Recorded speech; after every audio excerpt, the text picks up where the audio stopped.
Fall Out Boy was formed in 2001 by friends Pete Wentz and Joe Troman in Wilmette, Illinois, a small suburb just north of Chicago. As teens, both Wentz and Troman were fixtures in the local hardcore punk scene, playing in several bands that ultimately fizzled. Their most noteworthy pre-fame collaboration was a brief stint with the metalcore band Arma Angelus. Wentz started the band and asked Troman to fill in on bass when their regular bass player wasn't available to go on tour. This was the summer of 1999, when Troman was just 15 years old. Here's a clip of Arma Angelus performing live with Wentz on lead vocals and Troman on bass.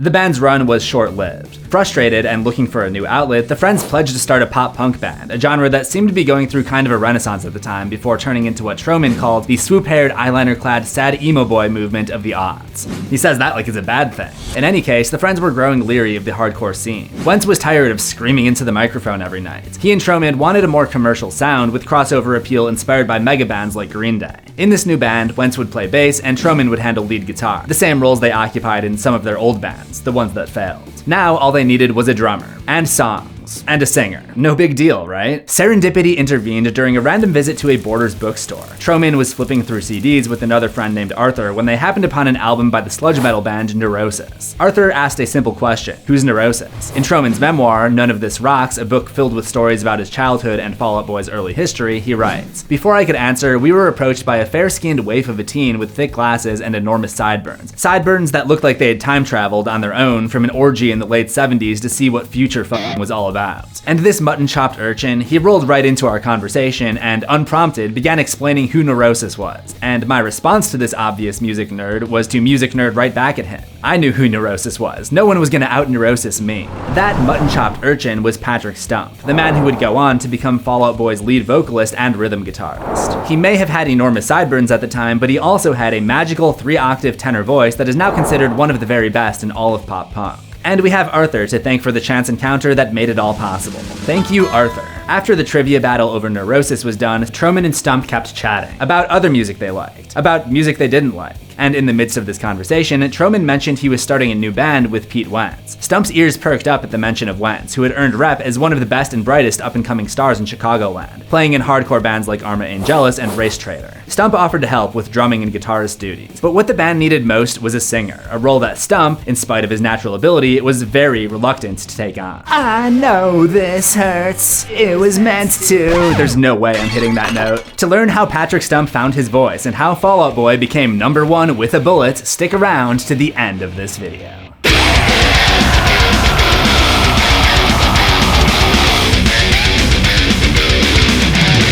Welcome to Band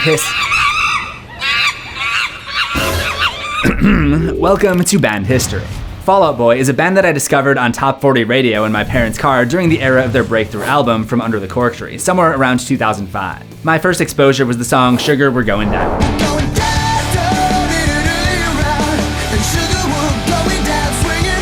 I would have been about 12 years old at the time, and I specifically remember the radio DJ saying, "I don't get this whole emo thing, the tight jeans, the long hair, eyeliner on guys, but they make some good music." I've always been more about the music than the fashion movement that went with it, but obviously some of it did rub off on me. I mean, you people literally refer to me as emo Abraham Lincoln. I didn't really get into Fall Out Boy right away, but gradually that year I heard more of their stuff, and by the time Infinity on High came out, I was a full-on Fall Out Boy. In high school, I listened to them non-stop. I hated being up early for school, so I would just pump some Fall Out Boy with my eyes closed on the bus. And there could not have been a single week that went by where I would ever dare skip this morning ritual. This continues when I started driving myself to school years later, minus the eyes closed part, of course. I still remember the day of graduation, the last time I would ever drive to school, where I thought, what band should I listen to? It was only fitting that I throw on some Fall Out Boy. And being from Chicago myself, go Cubs, I always had an extra appreciation for the band. There's probably no band more proud of their hometown than Fall Out Boy, which practically screams through their entire catalog, with references to the Windy City on album covers, in their lyrics, and those ridiculously long song titles that would become kind of a trademark. I know this looks like it's going to be a long video, but I imagine it's mostly just because of the long song titles, like I've Got a Dark Alley and a Bad Idea That Says You Should Shut Your Mouth, Summer Song, and Get Busy Living or Get Busy Dying, Do Your Part to Save the Scene and Stop Going to Shows. We're gonna get into all of that and more. But to fully understand Fall Out Boy, we've got to take it back to what was originally called Pete's New Band and how Pete Wentz and company found their identity.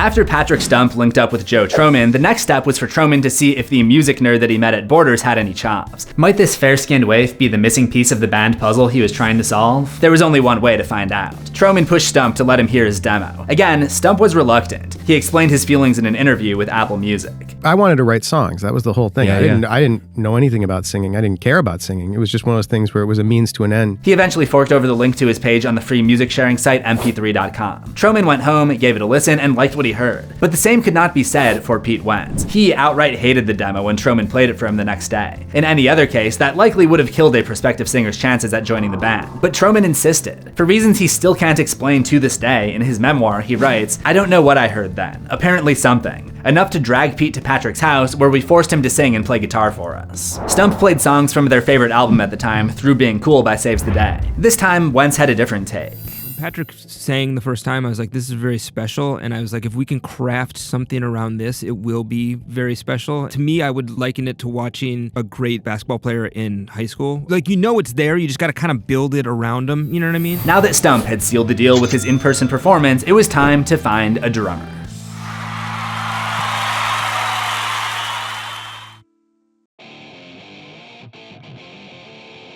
Using money from his bar mitzvah, Joe Troman financed every move the band made, recording demos, traveling to, and playing any venue that would have them, including impromptu concerts at friends' apartments, and honing their sound while cycling through a revolving door of drummers and second guitarists. It was in this embryonic stage that the band hit upon a proper name. In an interview with Alternative Press, Stump explained how it all went down. At our second show, Pete said, "Hey, we're whatever, probably something very long." And somebody yells out, "F that, no, you're Fall Out Boy." For those who don't know, Pete's new band was officially christened after an obscure character from The Simpsons, a sidekick to the TV show's in-universe comic book superhero Radioactive Man. Okay, Fall Out Boy origin scene, take one, action!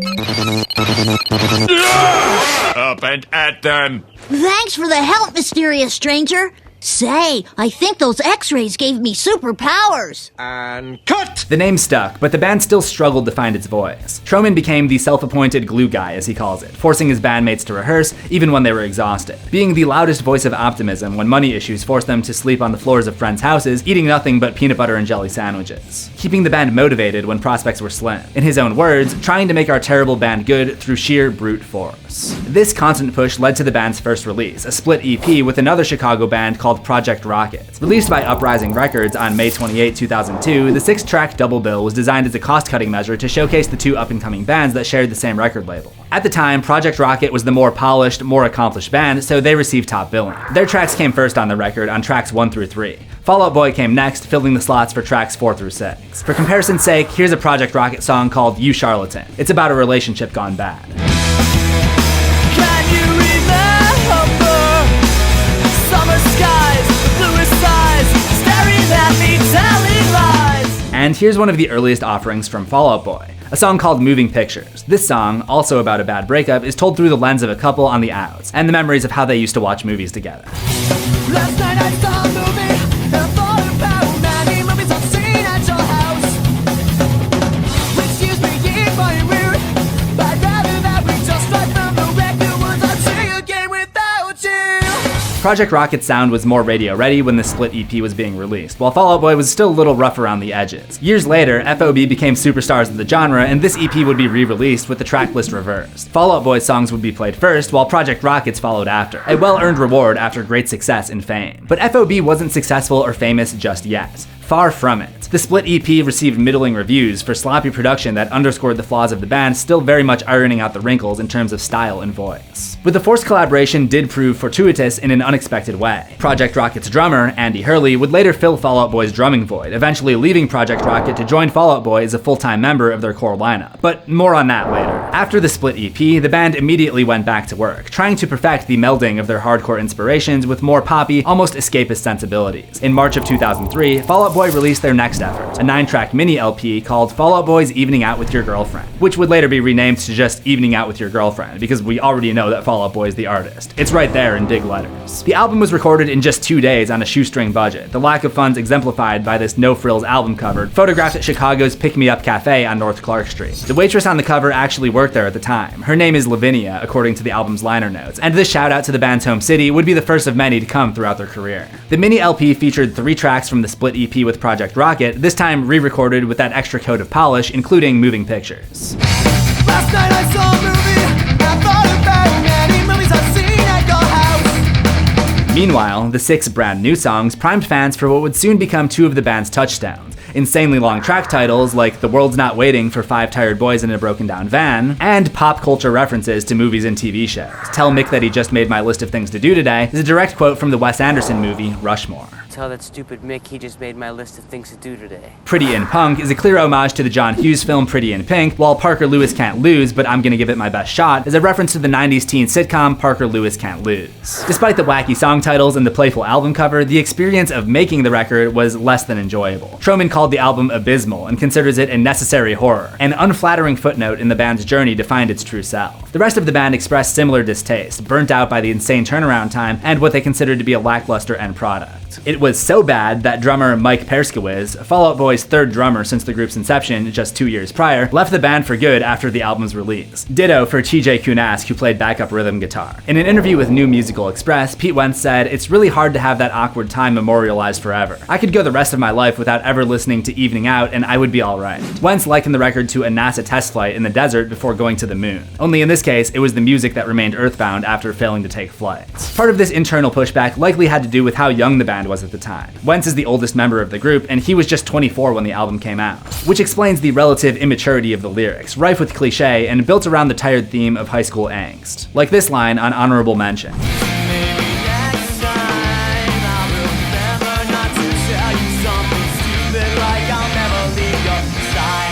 The choruses are simple and repetitive, but still manage to tickle the ear just enough for the listener to recognize an incremental step up in quality. Personally, I like listening to Evening Out, and I think it's underrated, but not too underrated. Oftentimes it's not even mentioned by fans or press when talking about their catalog, like some dirty open secret. Sorry Pete, but I think it's a solid pop punk album. The songs are short and high energy, so I can always put it on and it never overstays its welcome. Calm Before the Storm in particular was a real highlight for me.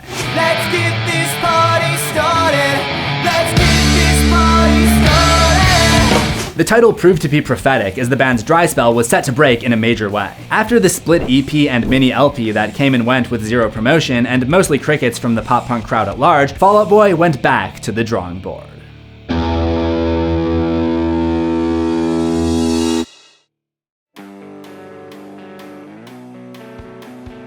When reflecting on where the band stood in 2003, Troman wrote in his memoir, "Upon re-examining some of our weak spots, we landed on 2 big changes. No more second guitarist. Patrick would be singing and playing rhythm guitar from now on. And we needed a good drummer, one who could keep time perhaps, maybe even an Andy Hurley type." Hurley was the guy they'd wanted all along. The Wisconsin native had quietly developed a rep in both the Chicago and Milwaukee hardcore scenes as one of the best drummers around. And his collaboration with Fall Out Boy on the Project Rocket split EP cemented Troman's fandom. After playing a few shows together where Hurley filled in for yet another drummer who had quit the band, Troman invited him to play with Fall Out Boy full time. He was sure that Hurley was the missing piece that would get them over the hump. "Andy made us better," Troman said. "His solid backbone drumming made us want to be a better band." Soon after he joined the fold, we tightened the hell up and wrote new songs. Good songs. Songs we weren't embarrassed about. In fact, we were thrilled about them. With the puzzle finally complete, Fall Out Boy was dead set on getting their new sound on record, convinced this inspired retooling could attract the attention of a major label. But first, they needed cash. Enter a close friend who Troman called Bill Gives a Lot. Bill lent the band several $1,000s he received from an inheritance after his father passed away. He believed in the band that much. Not one to let good fortune go to waste, Troman and his bandmates made the trek to Madison, Wisconsin to record new songs that would become the precursor to their first proper album,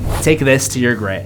And if they were going to splurge on studio recording with money that wasn't theirs, they weren't going to record in just any old place. They were going to do it right, in a place made famous by classic bands that recorded seminal albums inside its hollowed walls. Butch Vig's legendary Smart Studios, the same studio where the Smashing Pumpkins recorded Siamese Dream and Nirvana recorded Nevermind. Maybe some of the magic dust would rub off on that. The group enlisted an extra dose of magic from an old friend, famed producer Sean O'Keefe. O'Keefe had been a mainstay for years in the Chicago hardcore scene, becoming friends with Patrick Stump and Pete Wentz while drumming drumming in the bands This Is Me Smiling and Danny and the Ketchups as a teen. Unlike his friends in Fall Out Boy, O'Keefe's real passion was producing. Outside of his drumming, he made a name for himself recording and producing slick demos for local bands, achieving a professional sound on a budget. Stump considered O'Keefe a top-flight talent and invited him to join the band at Smart Studios. He wanted to make every minute count and knew they'd sound their best with O'Keefe leading the recording sessions. In an interview with E.L. Levy on the Unstoppable Recording Machine podcast, Stump and O'Keefe talked about the recording process for Take This to Your Grave. Somebody in the room has to know how to tie it together. When you're in a basement, one of the 4 or 5 of you has to have some idea of what the second guitar line should be, you know, or what the harmony line's gonna be, or that kind of stuff. Pretty early on, that was the thing that I think everyone knew about Sean. When he was around, you were gonna sound better. Having professional gear and access to $10,000 microphones didn't hurt either, even if they weren't allowed to use every piece of equipment they wanted. Like an ultra high-end mic that was off limits to everybody except for Shirley Manson, the lead singer of the alt-rock band Garbage, who owned the studio at the time.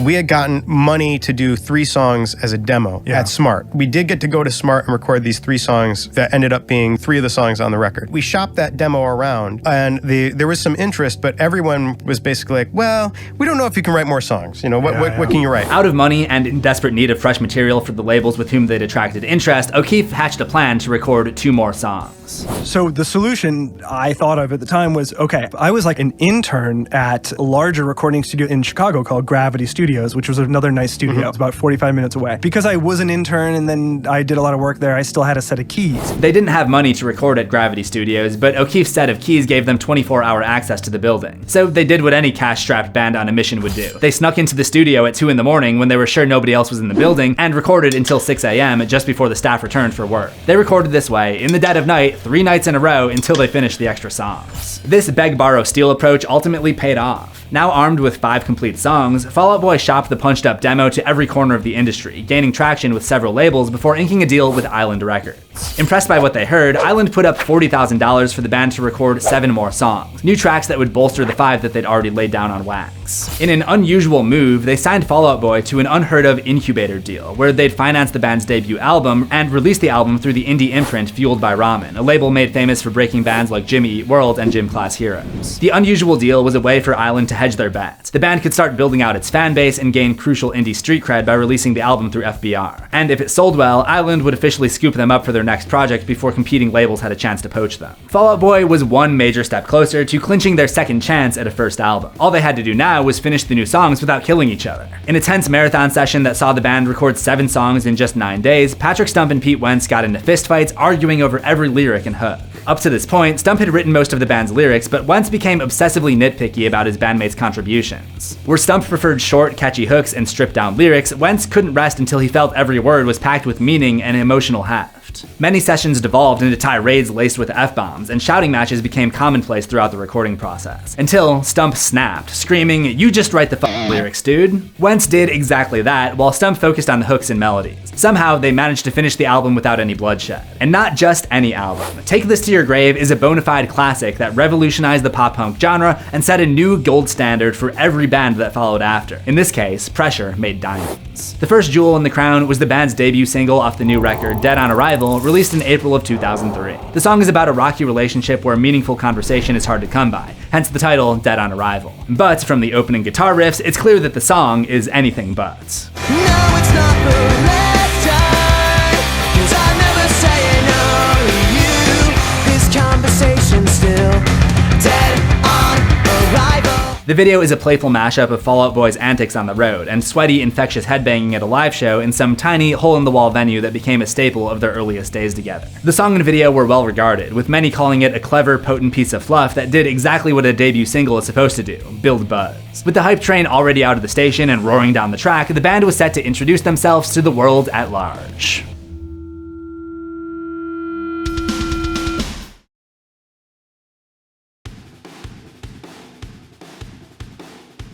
Released on May 6, 2003, Fall Out Boy's first proper album, Take This to Your Grave, was the ultimate happy accident, what Stump called a supremely lucky long-shot lightning strike of a demo that inadvertently captured the zeitgeist and launched the band into a new stratosphere. Part of that launch was fueled by their willingness to hit the road and play any venue that they could in order to drum up interest in the new record. We had a cargo van with no seats, 2 front windows, no heat, no air conditioning. They later crashed that van in a violent wreck in Pennsylvania. But that didn't stop the band from playing anywhere they could fit an amp. Inside coffee shops and pizza parlors, in dank basements and dingy clubs. Their most celebrated performance were inside stores that were selling the album. Retailers like Hollister, where rabid fans nearly broke into riots, climbing on stage with the band and moshing in spaces normally reserved for mannequins and clothing racks. The most legendary show was at a Hollister in Aurora, Illinois, where a fan pulled a decorative surfboard off the wall and used it to literally surf the crowd. By the way, no, I was not there. I was in 4th grade at the time, but I definitely have been to that mall. The band's profile only got bigger with the release of their second single, Grand Theft Autumn / Where Is Your Boy? One of my favorites on the album. A song about being in love with a girl who's already seeing someone else and wishing you were that someone else. The video is a great throwback to Fall Out Boy's Chicago roots. We see them performing outside in the snow while this chick is being followed and filmed with a camcorder by her secret admirer. There are some heavy American Beauty vibes here, and that film's influence would factor into the band's music in a much more profound way many years later, but we'll get to that in like a long time from now. But it'll be later in this video. At the end of Grand Theft Autumn, in an act of wish fulfillment, the admirer, who's dressed an awful lot like Patrick Stump, is pulled into the van by his crush for a surprise makeout session. The next single, Saturday, also a personal favorite, stirred the pot for even more. It's a song about the fear of the unknown and not feeling prepared for the transition to adulthood. Patrick Stump wrote the song while he was still in high school, terrified that he'd graduate a failure with no real future. It seems like a pretty funny thought in present day. Less viscerally gripping and up-tempo as the previous singles off the album, Saturday is more introspective, with lyrics dripping in existential dread. Pete Wentz's backup screaming, a callback to his metalcore days in Arma Angelus, punctuates the song's somber message.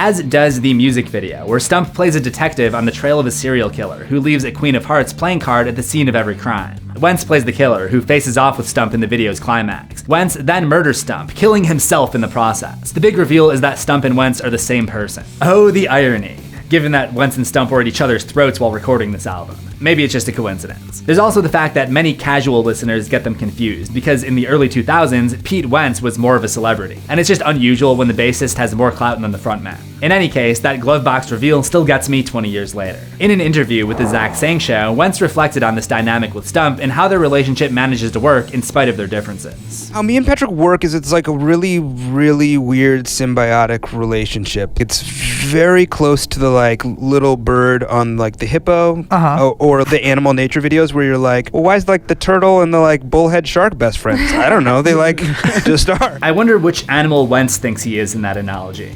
My money's on the shark. Whatever the case, the heat coming off this trifecta of hit songs was volcanic, and the craze from the hometown crowd quickly hit fever pitch. The band set out to make an album that was all killer, no filler. No, not that album. And regardless of their underdog status in the industry, anyone that had seen them play live, in or out of the Windy City, was empathetic to their belief that the album was a success. In the summer of 2004, the band was invited to play Warped Tour and South by Southwest. Fall Out Boy wasn't just a local Chicago band playing pizza parlors and coffee shops anymore. Now they had the world's attention, winning new fans by the thousands at shows across the country. And the fans were especially amped up, leading to a stage collapse at one show in Chicago and an early stoppage at a separate show in Detroit, when an uncontrollable crowd rocked against the stage so hard, the speakers nearly fell. The speaker here is about to fall over, so we really apologize. We really want to play for you guys, but right now we don't think it's gonna happen. That blind love at first listen wasn't shared by critics, however. Not at first. The album was mostly overlooked upon release, with a review in Rolling Stone that communicated the general consensus of the day. FOB shows a knack for mixing up caffeinated, up-tempo tunes with sensitive, tortured lyrics. But overall, it's kind of run-of-the-mill stuff that you'd hear from just about any other Warped Tour act. Still, the album had its dedicated stable of small but very vocal champions, like Eric Blair of the cable access show Blaring Out. No, I listened to the Fall Out Boy record, and I'm telling you, man, the musicianship on here is just above the bar by miles. And we were even talking about your bass tone. It's just amazing. I love great singers. I mean, you guys got the whole package. The drummer, everybody is just kicking ass. It turns out Eric was on the right side of history. Today, the album is regarded as one of the greatest pop-punk records of all time, with retrospective reviews offering glowing reappraisals from the likes of Alternative Press, AllMusic, and even Rolling Stone, who now gives it the proper credit it deserves as a record that defined an era. What a difference 20 years makes. Years after its release, Rolling Stone named Take This to Your Grave number 5 on its list of 50 greatest pop-punk albums, writing, Fall Out Boy's debut ushered in a whole new genre-blurring scene, in which heavy riffs and a screamo aesthetic mingled with old-fashioned teen heartbreak. At the time of its release, Take This to Your Grave peaked at number 11 on the Billboard Heatseeker chart. No one was more surprised than the lead vocalist, Patrick Stump. In a 2013 Tumblr post looking back on the album's success, he writes, "Up to that point in the band's history, we were merely something to do before we were forced to give in to the pressures of real life. We saw ourselves as a pretty cool excuse for a semester off of college. My accountant mother knew empirically the odds weren't in our favor and wisely advised me to consider planning on getting a real job. Instead of taking her advice, I went ahead and recorded an album. I'm so thankful that Patrick didn't listen to his mom, because I will indeed be taking this album to my grave." Yes, I am serious about that. And I know millions of other fans feel the same way. Like the lucky roommates who moved into the same Chicago apartment where the band once lived, the same place where the original cover art for Take This to Your Grave was photographed. Fall Out Boy returned to their old haunts for a deja vu meet and greet years after the album's release. Recognize it? Yeah, it looks exactly the same. Not quite, because it's cleaning. They ended the apartment tour by recreating the album cover, sitting on a couch in the identical positions from the original blue-tinted snapshot, which I think is so fitting. Because this really is where Fall Out Boy found their perfect sound. It's high-energy punk, but it's got that touch of Midwest emo. It's poppy, it's catchy, but it's not afraid to get heavy. Lots of great Pete Wentz screams. And so many great lyrics, especially on the fan favorite Chicago Is So 2 Years Ago, a song with subtle nods to the Windy City that describes the sting of romantic betrayal. You want apologies, girl, you might hold your breath until your breathing stops forever, forever. It's so good, but so dark. There's genuine pain baked into this sugary pop-punk confessional.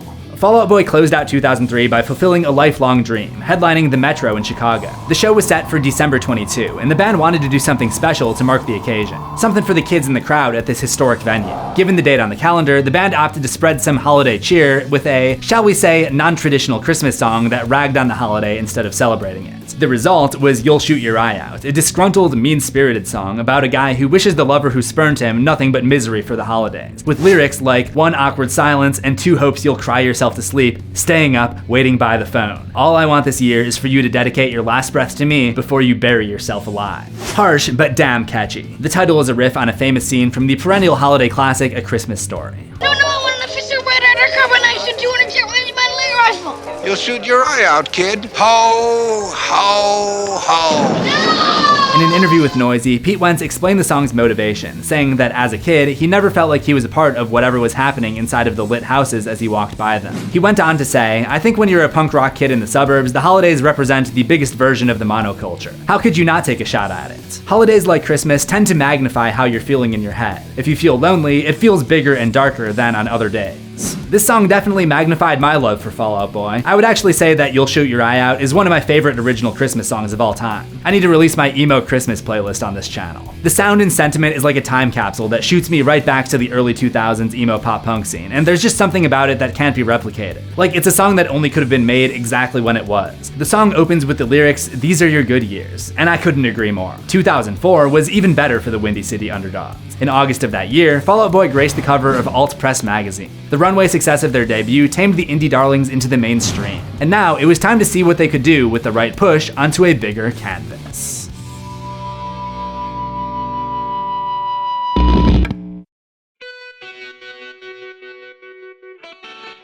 The success of Take This to Your Grave upstreamed Fall Out Boy from Fueled by Ramen to Island Records, which meant the down and dirty punk band from Chicago had graduated to the big leagues. If they wanted to stay there, they were expected to pump out more hit records as fast as they could record them. In his memoir, lead guitarist Joe Troman writes, "The moment that the band progressed to Island Records was a paradigm shift like no other. Everything went into hyperdrive. The stakes rose, and the necessity to write new songs and produce an expensive major label album became the focal point." Before recording that expensive major label album, the band released its third EP, My Heart Will Always Be the B-Side to My Tongue. At just 5 tracks long, this mini-album felt like a great appetizer in the lead-up to what we all hoped at the time would be a stellar main chorus. Their next big release was stellar, mind-blowing in fact, but we'll uncork that one in a little bit. Released May 18, 2004, My Heart offered 3 new songs along with an acoustic version of Grand Theft Autumn from Take This to Your Grave, and a cover of Love Will Tear Us Apart by the English rock band Joy Division. The EP is a stripped-down, no-frills acoustic affair that plays like the greatest coffee shop jam session ever. You can easily picture the guys performing this in someone's living room and making memories that last a lifetime.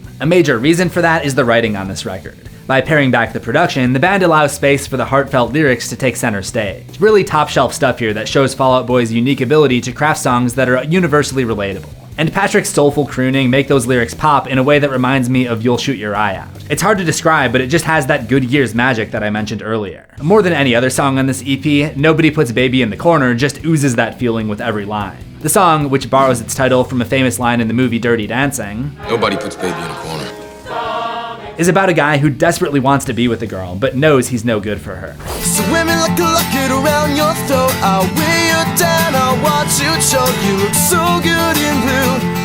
You look so good in blue.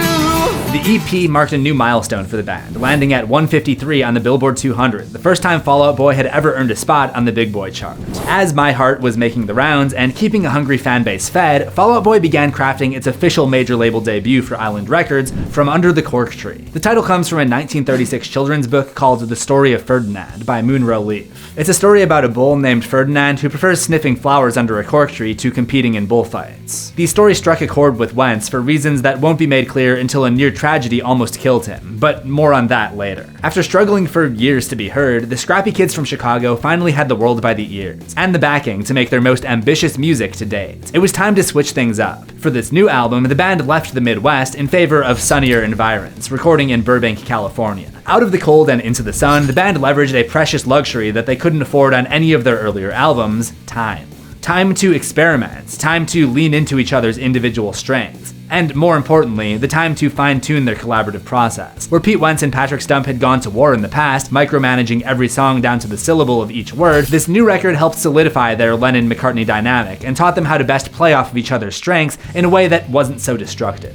In an interview with Rock Sound, Wentz explained the shift. There was definitely a moment where I only cared about the words and Patrick only really cared about the melody at the time. I think we didn't know each other's boundaries and we'd gotten like real fist fights. And then what we took away from that was like, hey man, maybe the balance between what we both want is what is making some of the songs special. I think of us as two parts of a whole more so rather than two different people. So it doesn't hurt my feelings when he doesn't use lyrics that I think were great. I feel less sensitive about it, which I think was a big takeaway. But for every epiphany, there was a new challenge. For one, it was their first time recording away from home. The four-piece moved into corporate housing, basically a temporary furnished home paid for by Island Records. But they had no friends in California and no family to lean on when times got tough. The relaxed recording schedule meant more time to soak up all of the mounting pressure surrounding the release of their new project. More time to obsess over the million-dollar question. Were they going to catch the wave, or would they be crushed by it?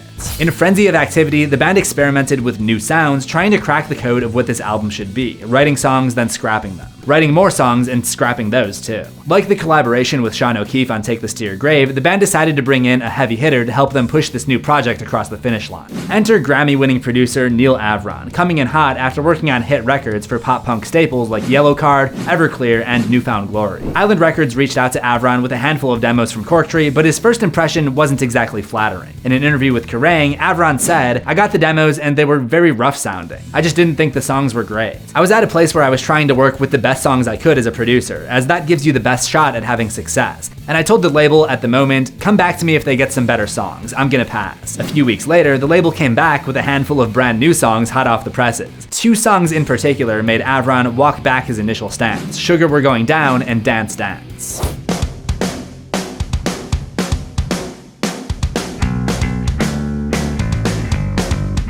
I don't know if they're huge smashes, Avron said at the time, but they sound like great songs. Avron was officially on board. Not one to waste a millisecond, he rolled up his sleeves and immediately got to work, fine-tuning songs and arrangements, pushing the band out of their comfort zone in pursuit of sonic excellence. He worked so closely with the group that Troman would later anoint Avron as the unofficial fifth member of Fall Out Boy. But progress stalled in February of 2005 when Wentz had an emotional breakdown. Battling anxiety and depression in secret for years while pulling double duty as bassist and, as I mentioned, the public face of the band, Wentz spiraled into a dark pit of despair, consumed by self-doubt and the pressure to succeed. In an interview with Rolling Stone, he said, "I just wanted my head to shut off. Like, I just wanted to completely stop thinking about anything at all. I felt like I was being Pete Wentz for everybody else, and I didn't have Pete Wentz to turn to." He turned to medication instead. I got in my car. I remember I was listening to Jeff Buckley doing Leonard Cohen's Hum Hallelujah and sat there and took a bunch of Ativan in a Best Buy parking lot. And I called up my manager because I, at that point was completely out of my head with Ativan. And I was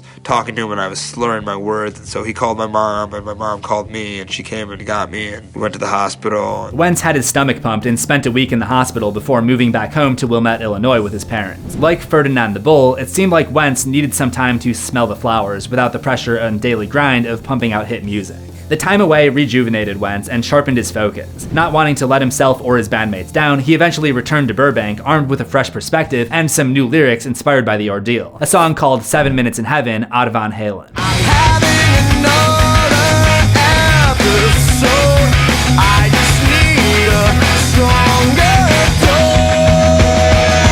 The band had its key lyricist back where he belonged, but now the question loomed over the band. Would Wentz be able to keep his demons at bay long enough to finish the record with them, or was Fall Out Boy going to have to see the album through without one of its founding members?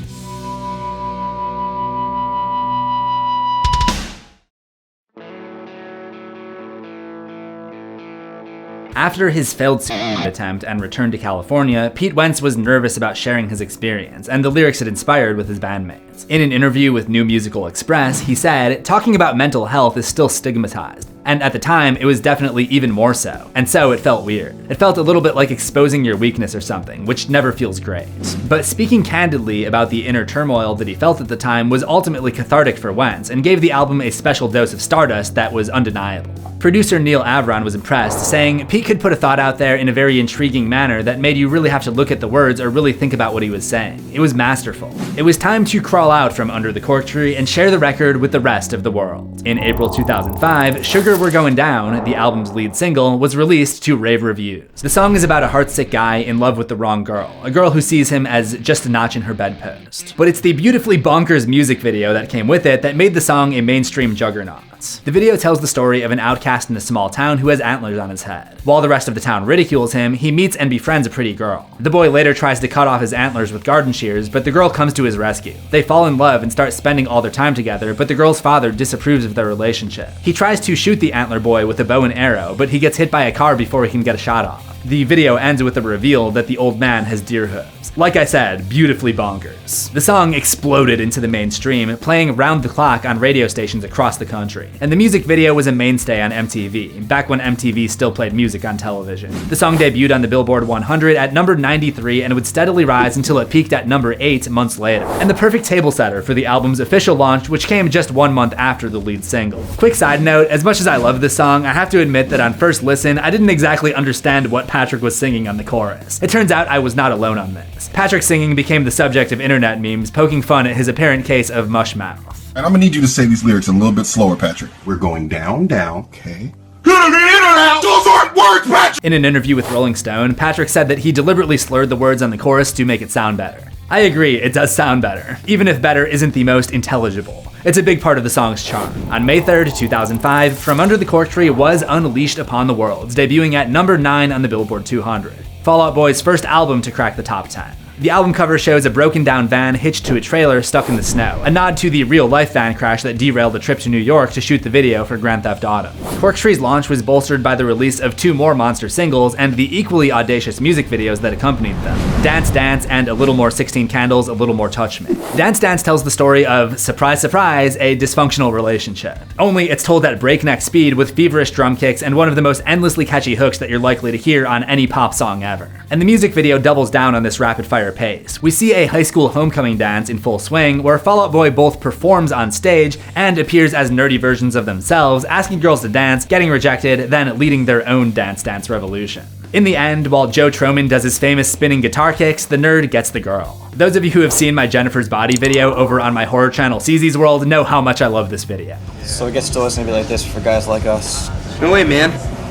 One night could change it all. All right, ladies, break it up! What are you looking at, Powder Puff? The video spent an astonishing 50 days on MTV's Total Request Live, where fans would call in and vote on the video that they most wanted to see on the show. Fall Out Boy later appeared on TRL to receive a plaque commemorating the retirement of the video after its 50-day run, with its massive popularity propelling the band back into Billboard's top 10, just like the single that came before it. Dance Dance peaked at number 9, just one spot behind Sugar. The next single, A Little Less 16 Candles, A Little More Touch Me, another nod to a John Hughes movie for those of you playing at home, was a daring detour that showed the band flexing its cinematic chops. In the video for this song, about a guy obsessed with a girl who doesn't return his affections, Pete Wentz plays a reluctant vampire on a revenge mission to eradicate every bloodsucker on the planet after being turned into one himself. He's joined on his crusade by human vampire hunters, played by Stump, Troman, and Hurley. Together, they face off against vampires of all stripes, goth vampires, punks, hoods, and in the epic finale, British dandies with bowler hats, who are led by fellow genre stalwart Brendan Urie from Panic at the Disco. Before Wentz can finish off the lead dandy, he's arrested by cops. As he's driven off in the back of a police cruiser, a surprise twist reveals the cops are also vampires. It's probably easy to shrug off cinematic music videos these days in a world where Ice Nine Kills regularly releases masterpieces, but at the time, an emo vampire horror flick to accompany the best song on the album was the coolest thing ever for little teenage CZ. And let's be real, it still kinda is. While this single didn't chart as well as the two that came before it, the video does have the rare distinction of being nominated for a Fangoria Chainsaw Award for Best Video Inspired by a Film. The award went to 30 Seconds to Mars for The Kill, a rock homage to The Shining. The Kill is great, but Pete Wentz is a vampire? In a video mashup that's equal parts Lost Boys and The Warriors? I'm sorry, but it's no contest. Chainsaws aside, Fall Out Boy eclipsed 30 Seconds to Mars and just about every other band in 2005 in two key areas: album sales and influence. From Under the Cork Tree flew off the shelves, selling 1 million copies by August of that year, on the way to a total haul of more than 2.5 million records sold. This commercial success led to their first arena tour, where the band played in front of sellout crowds around the world. Some as big as 10,000 people. A tidal wave of late-night guest spots and appearances at music award shows followed, with the four-piece netting an MTV Music Video Award for Sugar and a Grammy nomination for Best New Artist. Thank you to all the Fall Out Boy fans who've stuck with us through everything.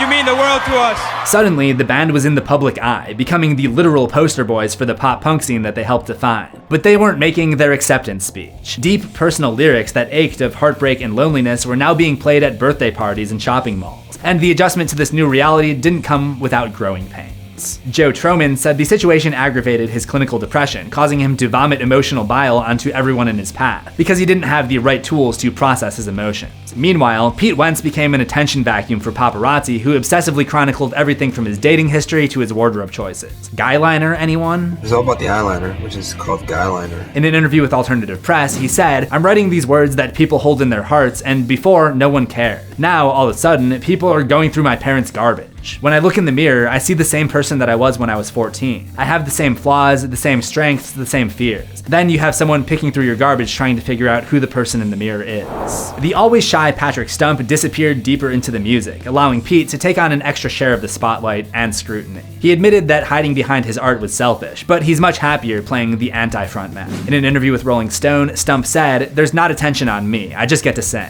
Pete loves photo shoots and I hate them. Of all the things I have to be self-conscious about, my looks are on top of the heap." Ultimately, in spite of the massive bullseye that now hung on their backs, the band was thrilled that the album was so well received. It was the mainstream breakthrough they needed, what allowed them to make good on an impossible dream. In achieving such massive success, Fall Out Boy became the gold standard for the genre, opening the floodgates for countless emo bands that followed. Bands like Waterpark, Set It Off, and Panic at the Disco, who all happily wore their FOB influences on their tattooed sleeves. Panic was the first band signed to Pete Wentz's independent record label, Decadence Records, an imprint of Fueled by Ramen, specifically because they shared a style and aesthetic that reminded Wentz of his own band. In an interview with New Musical Express, Set It Off frontman Cody Carson said that From Under the Cork Tree taught him how to write music. There's this world that exists now that they're mostly responsible for creating. Bands like us owe them a thank you for giving us an opportunity to do the same thing. I would also like to extend a personal thank you to Fall Out Boy for gifting us with one of the all-time great emo albums. This one still gives me chills to this day. It was impossible not to pick almost everything on this album as a personal highlight, so I limited myself to 3 songs. Most of the radio hits are in the first half of the album, but the second half may be even stronger. It definitely appeals to teen angst, but it still works all of these years later. A Little Less 16 Candles is probably my favorite song of theirs overall, and the poem at the end of Get Busy Living, Get Busy Dying, do your part to save the scene and stop going to shows is such an emotional rev up. When breathing just passes the time, until we all just get old and die. Now talking's just a waste of breath, and living's just a waste of death. Fun fact, Pete Wentz recorded that spoken word section in the toilet because he was too shy to record it in the vocal booth with everybody watching. I wonder if he locked himself in a cramped space as a way to put himself in the headspace of the prisoners in The Shawshank Redemption, the movie referenced in the song's title. I guess it comes down to a simple choice, really. Get busy living, or get busy dying. It's an interesting theory. Maybe it was just nerves. Regardless, it's one of the most impactful moments on an album filled with them. A moment that really puts the emotive in emotive hardcore punk rock, reminding us all to embrace life. Fall Out Boy wasn't the first band to put a poem near the end of the album, but they helped make it a trend. Another Cork Tree favorite is Sophomore Slump or Comeback of the Year, a song that perfectly sums up the stakes of the album. Safe to say there was no slump here. After Take This to Your Grave, Fall Out Boy was hailed as the next big thing. And damn if they didn't deliver. Even better, they delivered and they knew it before the rest of the world had a chance to catch on. If it isn't already glaringly obvious, I have to give From Under the Cork Tree the Pumpkin Metal seal of approval as Fall Out Boy's magnum opus. But the mark of any great band isn't just how they get to the top, it's what they do to stay there. Now that Fall Out Boy was riding a tidal wave of success, the question burning in the minds of every FOB fan is where that wave would take them next.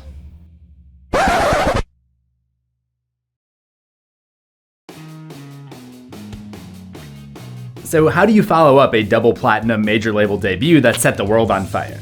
If you're Fall Out Boy, you do it again, but bigger, splashier, with some very famous friends sprinkled into the mix. Friends you met as a byproduct of your own newfound fame. After heavy touring throughout the US, UK, and Canada to promote their last record as headliners on the Black Clouds and Underdogs tour, Fall Out Boy took a 2-month break, high on the spoils of their smashing success. But the band was hungry for more. Momentum was on their side, and they didn't want to waste it. After their short rest, the band immediately went back to the studio, writing new songs with the aim of pumping out another album right away. This time, Fall Out Boy was keen to transition away from their angsty punk roots into more poppy, crowd-pleaser territory that expanded their fan base even wider. The goal here was world domination. In an interview with Rolling Stone, Pete Wentz made his mission very clear. I want to be the biggest band on the planet. On February 6th, 2007, Fall Out Boy released Infinity on High, named after a letter written by Vincent van Gogh to his brother Theo in 1888. In the letter, the tortured painter writes, "Be clearly aware of the stars and infinity on high. Then life seems almost enchanted after all." This Van Gogh springboard imbued the record with a sense of scope and scale that we hadn't seen from the band before. Everything just feels bigger on this album. This isn't pop punk, this is power punk. And from the opening track, the band draws a line in the sand, declaring its intent to play among the stars. The first song's title, Thriller, references the iconic Michael Jackson album that still holds the record for most copies ever sold more than 40 years after its release. Before we've heard a single note of music, Fall Out Boy has already made the height of their lofty ambition known, just from the title alone. And the track itself cements that position, which comes out guns blazing, thanks to an electrifying guitar riff from Joe Troman and a cameo from a high-wattage superstar, Jay-Z, the acting president of Island Def Jam at the time of the album's release. Jay would be the one to introduce the new album and Fall Out Boy's new sound to the world.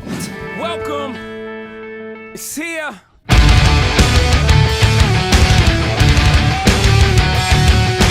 In an interview with MTV, Wentz said, "It's so important to begin strong, and I don't think you can start much stronger than this. This is a message directly to our fans. It's one of the few times on the record where we speak directly to them, and I think it's amazing that Jay is having a conversation with our fans. It's also a snapshot of where we are right now, and years from now, when I'm laying in some gutter somewhere, Jay-Z will still be on this record." Jay-Z and his superstar wife, Beyonce, saw Fall Out Boy perform in New York back when they were touring the Cork Tree album. He became an instant fan, telling Spin magazine that watching them was like a cult following because everyone in the crowd knew the words and sang along. He's been a fan ever since. But Wentz says the Rock Nation founder hasn't gone emo. Don't hold your breath waiting for him to break out eyeliner and scene hair. I think he's just a smart dude. He appreciates the energy some of the bands in our scene bring. Jay-Z wasn't the only big name to guest star on the album. Across 14 glossy anthems, we hear production and even instrumentation from Kenneth Babyface Edmonds, a guitar solo from Newfound Glory's Chad Gilbert, and engineering from Ted Jensen, who mastered records for Green Day, Norah Jones, and the Eagles. Cork Tree producer Neil Averin also returned to produce on the album.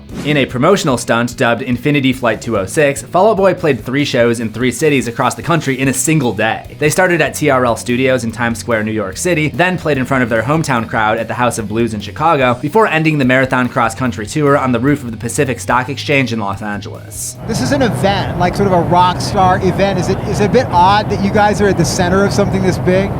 Yeah, it's really weird. I mean, you're so nervous when your record's coming out and how it's going to be embrace and whatnot, but it's like our day's so busy today, I haven't even thought about the fact that our record is out, you know, it's weird. While the band was jetting from city to city, the album was selling out in record stores across the country, eventually claiming the top spot in the Billboard 200. It was the band's first #1 album. Pete Wentz compared the Infinity release to From Under the Cork Tree as he sat in a private jet just hours before the final leg of the tour in Los Angeles. We went to buy the record at midnight, you know, at Virgin or whatever, and it felt like, in a weird way, really unceremonious, because it's like I didn't really have to dig to try to find it. When Cork Tree came out, I was like, do you have this thing? And they were like, no. And I was like, I came out today, like I swear you have it, you know, and they were like, all right, well, look. A melting pot of styles featuring funk, R&B, and even flamenco, Infinity on High rolled out a quintet of singles, 4 of which cracked the Billboard Hot 100 and Pop 100 charts. The first single, This Ain't a Scene, It's an Arms Race, uses wartime metaphors to describe the artist's climb out of obscurity and into universal acclaim. The arms race metaphor was lifted from the Nicolas Cage film Lord of War, while the song itself was inspired by Fall Out Boy grappling with their newfound popularity at the time. They were frustrated with the state of the emo scene, how every band was chasing their next big hit, more interested in money and fame than making music purely for the joy of creation, and how fans blindly followed every new trend, spurring the need for more songs and bigger hits to the point of diminishing returns. The music video expands on this idea, showing the band as it navigates the trappings of fame. It starts out as a direct sequel to the video for Dance Dance, one of the biggest songs on Cork Tree. We begin with the end of that video, and once the band wraps up its set, it's revealed that all of the kids at the high school dance aren't fans, they're cardboard cutouts. The band steps off stage and out of the building, where paparazzi are waiting with cameras flashing.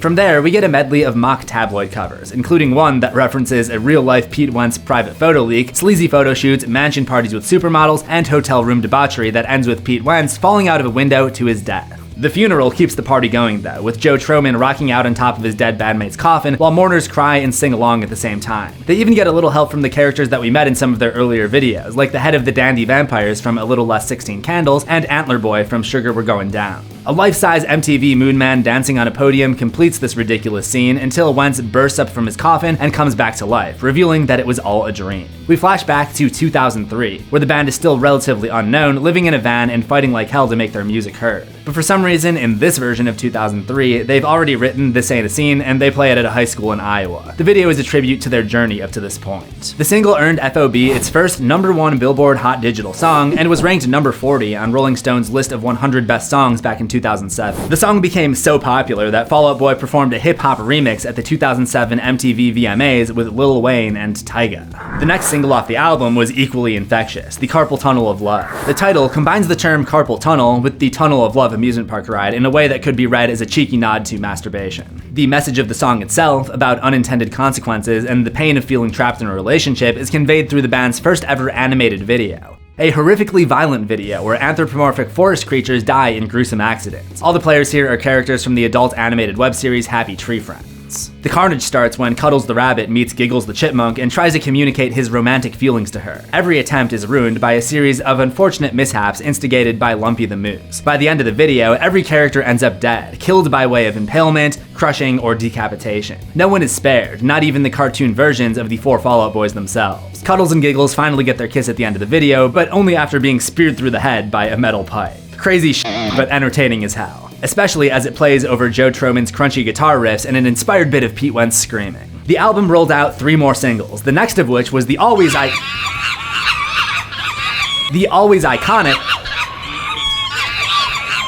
Can somebody please shut up that damn monkey? Thanks for the Memories, spelled without the vowels, is a winking nod to the band's record company who asked them to shorten their absurdly long song titles. The track itself, produced by Babyface, is about a broken relationship and a meditation on the pitfalls of fame, with a chorus that pulls in a famous line from the movie Closer. What does it taste like? It tastes like you, but sweeter. A quick public service announcement for anyone who hasn't seen the movie: it's an emotional powder keg of a story about infidelity. Maybe not the greatest movie pick for you and your partner on date night, but if you're feeling brave, have at it. The music video shows the band trying to perform the song as they're being micromanaged by a group of chimpanzees. The chimps critique and then correct almost every move the band makes, at one point even replacing drummer Andy Hurley with a chimp who better fits their vision. Another scene shows Wentz on a bed with Kim Kardashian, leaning in for a kiss until a chimp breaks it up and shows him how the kiss should play out. Side note, I know Kim Kardashian is like one of the biggest celebrities of our time or whatever. I'm not gonna pretend to live under a rock like some people do, you, but this is actually the only thing I've ever seen her in. I actually looked up a list of all of her performances, and I, by some miracle, have managed to avoid her almost my entire media viewing life. Anyway, Wenz exits the scene frustrated, until Kardashian runs after him and pulls him into a lip lock away from the ape's prying eyes. In the finale, the band is back on stage, but this time they break protocol, ignoring the chimp's directions, smashing their gear, and tearing up the stage instead in a truly epic finale that makes the message of the video clear. It's an aggressive refusal of expectations placed on the band by fans and their label after the meteoric success of Cork Tree. The next single, The Takeover, The Breaks Over, continues that idea and the animal motif. This time it's Pete's dog, Hemingway. The video is one long dream sequence playing inside the sleeping dog's head that shows the band performing from Hemingway's black and white POV, which plays like a wish list of everything that a dog might actually want to see in a music video. Things like fire hydrants, piles of chew bones, and dancers dressed in cat suits. When an angry mob of Day One fans storms the set, calling the band sellouts and hurling trash because they feel like Fall Out Boy has changed since becoming successful, Hemingway comes to the rescue. He tells the crowd to give the boys a break because everybody changes. The song title references the opening line to a famous Jay-Z diss track, The Takeover,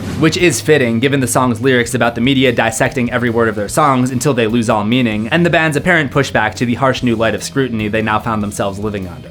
Fall Out Boy chose to leverage that attention for a humanitarian cause with the final single off the album, I'm Like a Lawyer with the Way I'm Always Trying to Get You Off, Me and You. Another mouthful of a title, their longest one yet, the song is about a failing relationship that has the potential to destroy both partners. While the subject matter retreads familiar FOB territory, the video is an unexpected detour, unlike anything we've ever seen from the band. Inspired by FOB's first trip to South Africa, where they met organizers for Invisible Children, a charity dedicated to raising awareness about children who are abducted and then forced to serve in rebel armies in Uganda, the video tells a love story about two children in northern Uganda who are separated by an abduction and then reunited years later. The heat behind this band could best be described by this YouTube comment I remember seeing on the video at the time. It said, "Who would have thought a band as big as Fall Out Boy would care for a country as small as Uganda?" I can't find the comment anymore. Seems like it got removed when YouTube switched all the music channel branding over to Vivo. With a Rolling Stone cover to boot, Fall Out Boy was bigger than ever. But the glowing album sales numbers didn't stop critics from sharpening their knives. Outlets like Billboards and NME were disappointed to see the band drift further from its hardcore punk roots to write radio-friendly pop tunes. Punk News called it the epitome of predictability. Personally, I think the eclectic style switches and genre blending is what makes this album so memorable. I love how Fall Out Boy pushed themselves to evolve and experiment with new sounds, even if some of the critics and fans at the time didn't give it its proper due. It feels dark and almost dreamlike, much like the album cover. I also love the opening track, Thriller, and Stump's unforgettable hook, Fix Me in 45. Funny enough, the standard edition of Infinity on High, minus the 5 extra tracks released with the deluxe edition, is just over 45 minutes long. I can't say for sure if this was intentional or just a happy accident, but it does add an interesting wrinkle that reframes the entire album as a dose of therapy set to drums and guitars. And the final track on the album, I've Got This Ringing in My Ears and None on My Fingers, is just plain epic. Stump puts on a vocal clinic as he wails on about a canary and a coal mine dynamic in a doomed relationship.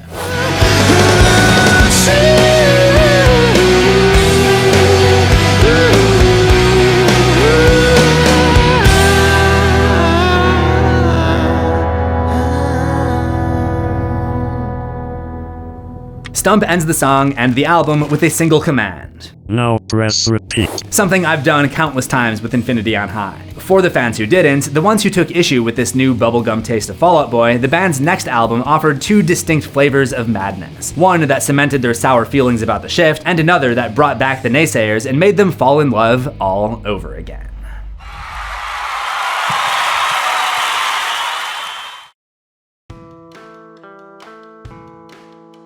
Folie Adieu hit record stores just 1 year after Fall Out Boy Shot for Infinity on December 10th, 2008, and marked another groundbreaking sonic shift in the band's growing discography. The title, a French term that means madness for two, was inspired by the band's creative process. In an interview with Guitar World, Joe Troman said, "It's a psychiatric term for when crazy people get together and their out-of-control psyches enhance one another, and not always in positive ways. I think it describes the inner workings of Fall Out Boy. When the 4 of us get together in a room, things get pretty insane." The album cover is a play on that idea. We see a boy dressed in a bear costume carrying a real bear on his back. I think the image can be interpreted as a mentally ill person trying to play down their illness to the world, but they have a monster on their back they can't manage to get away from.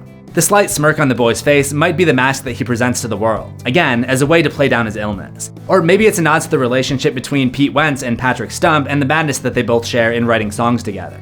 The question in that scenario is which one is the boy in the bear suit and which one is the real bear. Whatever the true meaning may be, the album was a major departure in terms of subject matter. Fall Out Boy's output up to this point had been filled with personal stories of anger, heartbreak, and regrets. But on their fourth album, the band shifted its lens to issues bigger than themselves. In an interview with Fuse TV, Stump said, "This record is not the standard autobiographical thing like when we first started. Autobiography loses its luster when everyone is doing it." Wentz was especially adamant about not making the record about their personal lives. After being tabloid fodder and the public face of the band for years, he needed a break from his normal songwriting process, which involved going into a big dark cave for material. That decision was reinforced by his then marriage to pop star Ashlee Simpson and the media frenzy that came with it. Simpson was pregnant during the recording process and gave birth to their son before the new album was released. On Folie, the band drew inspiration from outside sources, commenting on fame and pop culture. They also leaned heavily into politics and the social landscape of the time, namely the historic campaign of a senator from their hometown of Chicago who was elected into the White House, President Barack Obama. Fall Out Boy initially wanted to release the album on Election Day to coincide with this landmark moment, but decided against it because they didn't want to be a distraction. They released a statement to fans explaining that their album's initial release date of November 4 was being pushed back.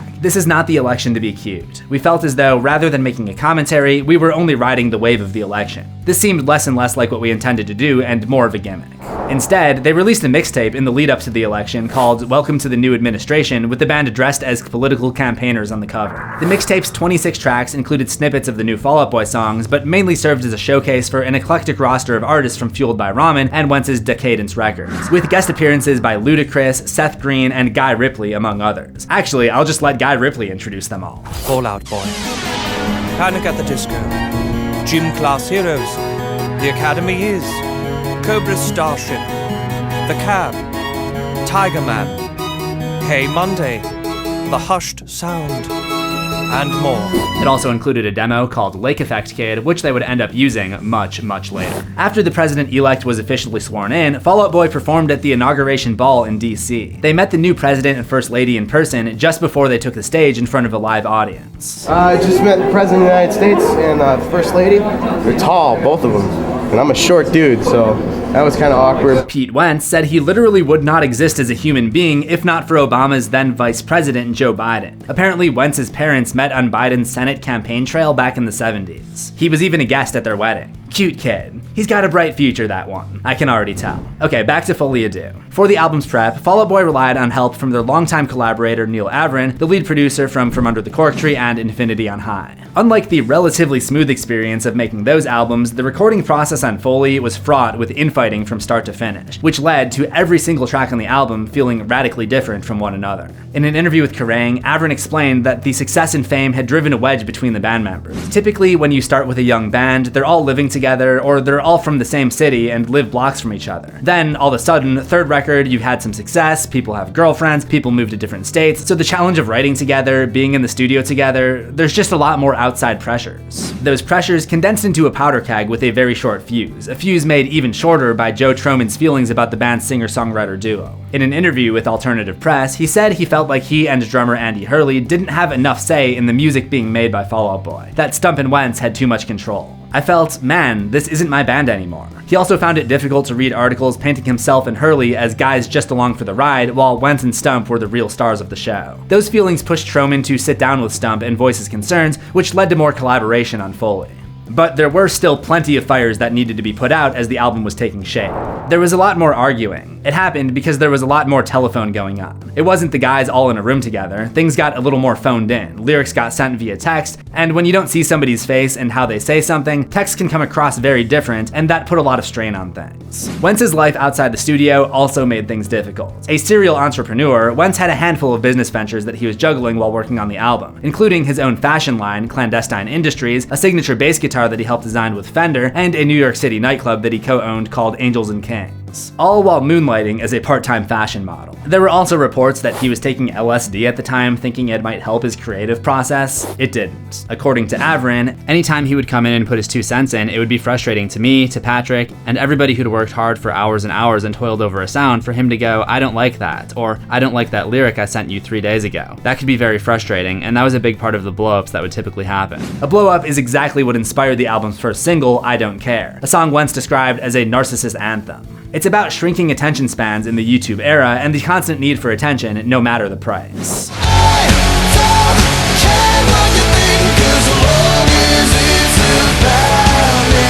Funny how YouTube has come around to become the antithesis to the low attention span thing. I guess that's what happens when there are freaks out there uploading 2-hour analysis videos about a band from the 2000s. By the way, if that sounds like your thing, Averin said Stump wrote the song as a middle finger to Wentz after a nasty fight over the phone. He was on a long phone call with Pete and he threw one of the drumsticks against the wall and I was like, hey, that's my frickin' brand new studio you're doing that to. Then he told me about it, then he literally wrote I Don't Care. He literally didn't care.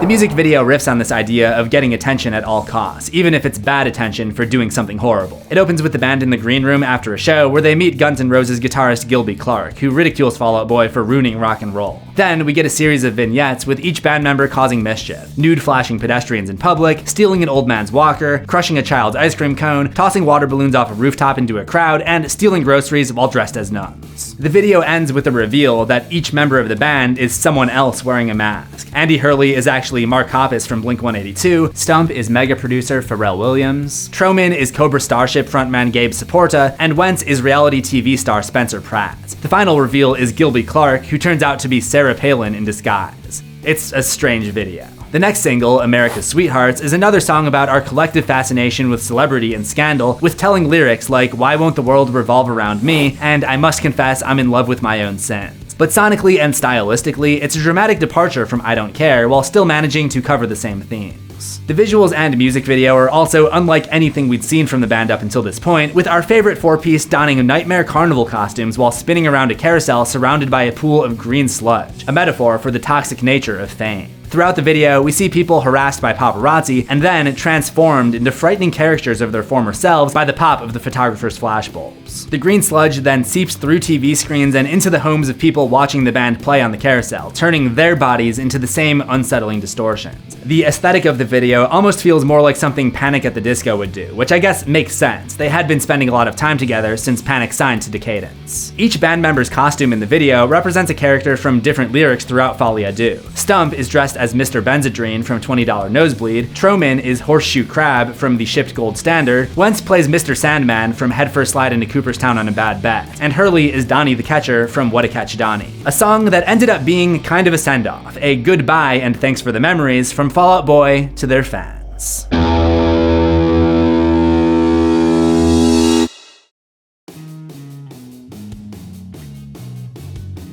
Another major aspect to Folie Deux was guest appearances. Rapper Lil Wayne features on the song Tiffany Blues, a nod to the classic Audrey Hepburn film Breakfast at Tiffany's. And you're terrified somebody's gonna stick you in a cage.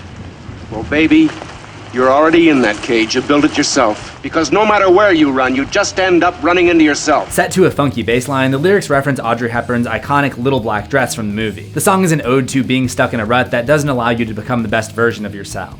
Rap was really taking off at the time, and it was popular to have a rapper pop into a rock song for a cringy line or two. But Lil Wayne's contribution somehow manages not to ruin the entire song for me. Probably the only such instance. Dear gravity, you held me down in this starless city. He's blew me away. Like that guy is so talented and so prolific that he's on this other level. Okay, Patrick, let's calm down. The album's third single, Head First Slide into Cooperstown on a Bad Bet, is about infidelity in marriage and an affair that leaves both the cheating wife and her secret lover unfulfilled, with lyrics like, does your husband know the way that the sunshine gleams from your wedding band? But the music video for Cooperstown has nothing to do with the song's lyrical content. And for some reason, it's not on Fall Out Boy's YouTube channel. Maybe they didn't think it was good enough. The top comment says, why does this look like a high school film project? Retitled Weekend at Pete Rose's, the video is a riff on the 80s comedy classic Weekend at Bernie's. For Larry and Richard, How are you? Hey! This is a place to die for. You have to kill them, Vito. Doesn't anyone realize he's dead? Hold the boat! Got it? Hold the boat! It's just Bernie! Weekend at Bernie's. A movie about two insurance salesmen who use the corpse of their wealthy boss to gain entry into a circle of New York socialites. In A Weekend at Pete Rose's, it's Pete Wentz who goes toes up after a night of drinking at the beach. Brendan Urie and Spencer Smith from Panic find his dead body, and like the movie that inspired the video, they use their famous friend to try to boost their social status, parading him around LA. Pete Rose is a reference to the legendary Major League Baseball player, famous for his headfirst slides, who was banned from baseball's Hall of Fame in Cooperstown, New York for gambling on his own games during his tenure as manager for the Cincinnati Reds. Hence the song's title, Headfirst Slide into Cooperstown and a Bad Bet, one of the many baseball references on the album. As some of you may know, I'm a baseball fan, and I support the Cubs. My take on Pete Rose is that they should lift the ban and allow him into Cooperstown. It's the Hall of Fame. He didn't cheat to acquire his fame or anything, so I say let him in. At the end of the video, Brendan and Spencer decide to ditch the dead weight, but not before taking the shirt off his back, the hat off his head, and the money and cell phone from his pockets. It's been fun, buddy. Thanks for the memories. Brendan Urie returns to lend his musical talents on Folie's fourth and final single, What a Catch Donnie. It's Fall Out Boy's first proper power ballad, and Stump's weighty, sweeping vocals communicate a real pain and sadness that makes the song feel like a eulogy. Like the band is saying goodbye to everything before sailing off into the sunset, an idea that is later reinforced by the music video and a lengthy hiatus not long after its release. The song was inspired by legendary soul singer and songwriter Donny Hathaway. Hathaway was plagued by episodes of paranoid schizophrenia and believed that people were trying to steal his music and kill him. Fall Out Boy's reference to Hathaway could be read as a subtle nod to Pete Wentz and his own demons. The track finishes with a tearjerker medley of Fall Out Boy's greatest hits that play behind Stump's main vocals. Each line is sung by one of a half dozen other artists who are featured, the first of which is British singer-songwriter Elvis Costello, echoing lyrics we heard earlier in Headfirst Slide into Cooperstown. I will never end up like you. Behind my back I already am. Keep a calendar this way, you will always know. Gabe Saporta of Cobra Starship sings lyrics from Grand Theft Autumn.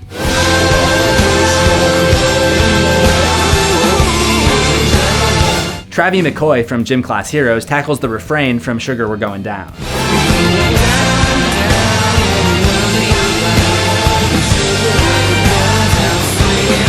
Brendan Urie lends his voice to a somber rendition of Dance Dance.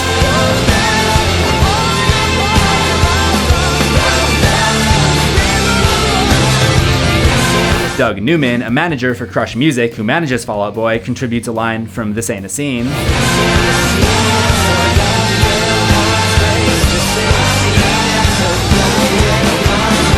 Alexander De Leon from The Cab chimes in for Thanks for the Memories.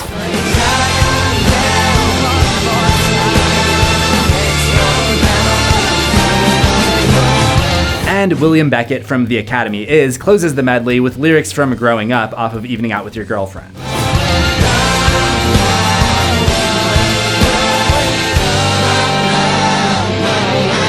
For the record, this was before Pete said that he never wanted to hear that first album again. Most of these contributions are from the roster of artists signed to Wentz's Decadence Records. It's a moment dripping with nostalgia and meta-commentary, and it shows a band that is fully aware of what it's become and where it came from. The music video packs an emotional punch that perfectly complements the lyrics on Donnie. In the video, Stump plays a man alone at sea, confined to his boat with nothing to keep him company but his piano. His luck changes when he discovers a seagull tangled in a coil of rope. He sets the bird free, then befriends it. One day, while fishing, his line gets snagged on a series of Fall Out Boy artifacts that reference their past work. The fishing line reels in a set of antlers from Sugar We're Going Down, then a jacket from Dance Dance, and a bass drum, a nod to drummer Andy Hurley. Later, a sign with the letters FOB is seen floating in the water, an obvious lift from the video for Thanks for the Memories. In the distance, Stump's character spots a sinking ship and lifeboats with dozens of passengers stranded at sea, and Troman and Hurley are among the survivors, along with Urie and Smith. Stump initiates a rescue, pulling everyone onto his boat, and the now lonely traveler isn't so lonely anymore.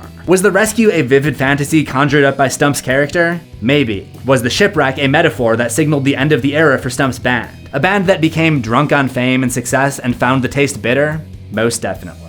In an interview with Apple Music, Stump reflected on his feelings about the trappings and misgivings of his band's success during the Folie era. Paparazzi broke down Neil's gate to his house when we were working on Folie. It was like that degree of chaos. I hated all of it from the word go. The only reason I'm here is music. That's what I want to do. I don't care about any of the rest of it. I like the creating of music. I have to be in a studio and I have to be working. And the thing, you'd have to go to this party or this meeting or this thing, or this photo shoot. I want to be in a studio. I want to be working. I want to be composing. That's what I get up for. And I couldn't do it anymore. I couldn't do all the other stuff. Adding insult to injury, Fall Out Boy was blindsided by a series of scathing reviews from fans and critics alike. Reactions the band did not anticipate given the love and passion they poured into Folie, Deux, their most ambitious and daring release to date. A 2.5-star review from Slant called the album proof that Fall Out Boy is good at masking its best qualities and pushing forward its most annoying ones. The review went on to say that Folie reveals its stupidity through a tiring series of affected gestures, empty musical feints, and strained lyrics, with songs smeared with layer after layer of smarm.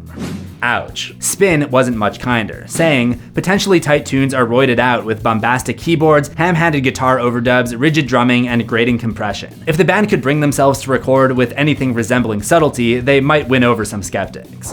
Double ouch. The boys heaped buckets of new flavors and textures onto listeners' ears, and the experiment was soundly rejected. I may be in the minority here, but I think Folie stands out as one of their greatest albums. Depending on which day you ask me, I'll even go so far as to say that it's their very best ever. I'll usually give the edge to Cork Tree, which is darker and more of a personal favorite, but I think it's their most technically proficient record. But then again, I don't really know anything about making music, I just like listening to it, and this record sounds really great to me. My only real complaint is What a Catch Donnie feels like it should have been the last song on the album, the send-off before the hiatus. But that's not to say that I don't still love the closer. West Coast Smoker comes in strong and never lets up. It's one of my favorite songs on the album.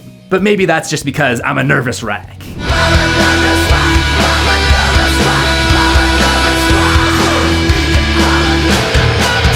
Thank you, Fall Out Boy, for finally playing this song live in 2023. Only took you 15 years. I mentioned earlier that the album has a baseball theme. America's Sweethearts is intentionally misspelled S-U-I-T-E, like, for example, a box suite at a baseball game. Head First Slide has the Pete Rose reference, as I mentioned. Coffees for Closers is a reference to a line from Glengarry Glen Ross. Put that coffee down.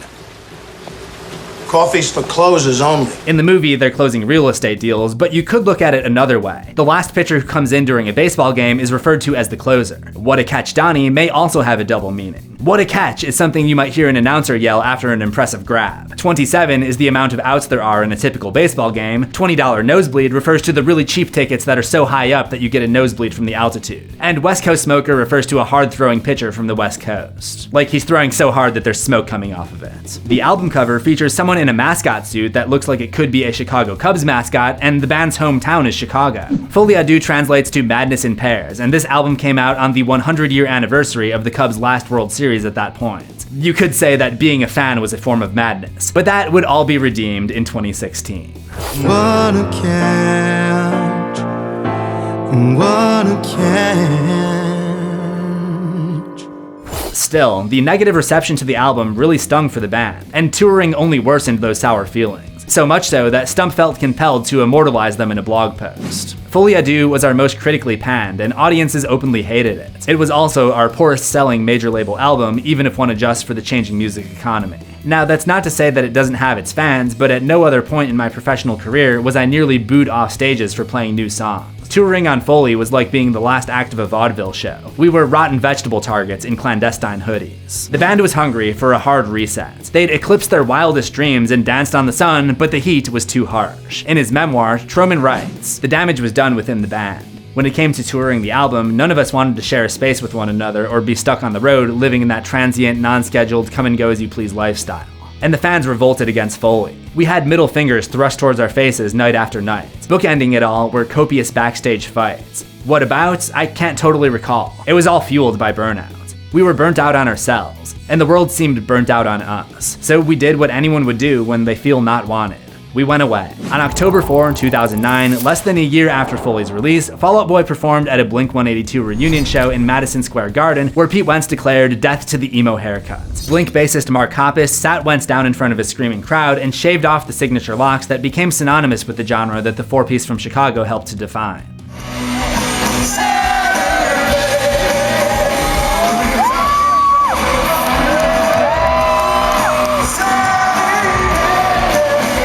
This symbolic death marked the last time that Fall Out Boy would play together for years to come, the precursor to the 4-year hiatus that wouldn't see the band reassemble until 2013. The boys were physically and mentally drained. They all needed a break. But the break hit Wentz the hardest. In an interview with Kerrang, the bassist said, "I was the one in the relationship that didn't want to break up. For something that's so essential to my life to be taken away, it was really rough." News of the hiatus sent shockwaves through the emo world, with many fans wondering if the split was permanent. Even worse, many fans worried that if they did come back, they'd never be the same.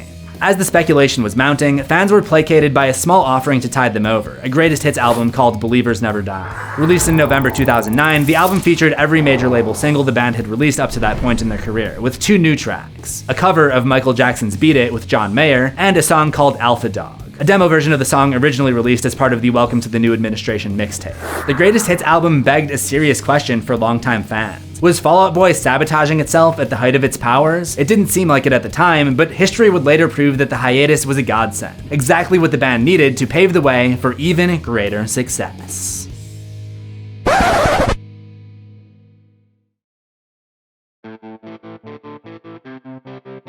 I always wanted to know how things, how the sausage got made, but on a punk level, what it was like to play these shitty clubs and hang out in the shitty backstage and see what it feels like to play these shows in these clubs. Then I saw how the sausage really got made on the real scale, and I was like, ooh, I don't like all the parts that go into this sausage.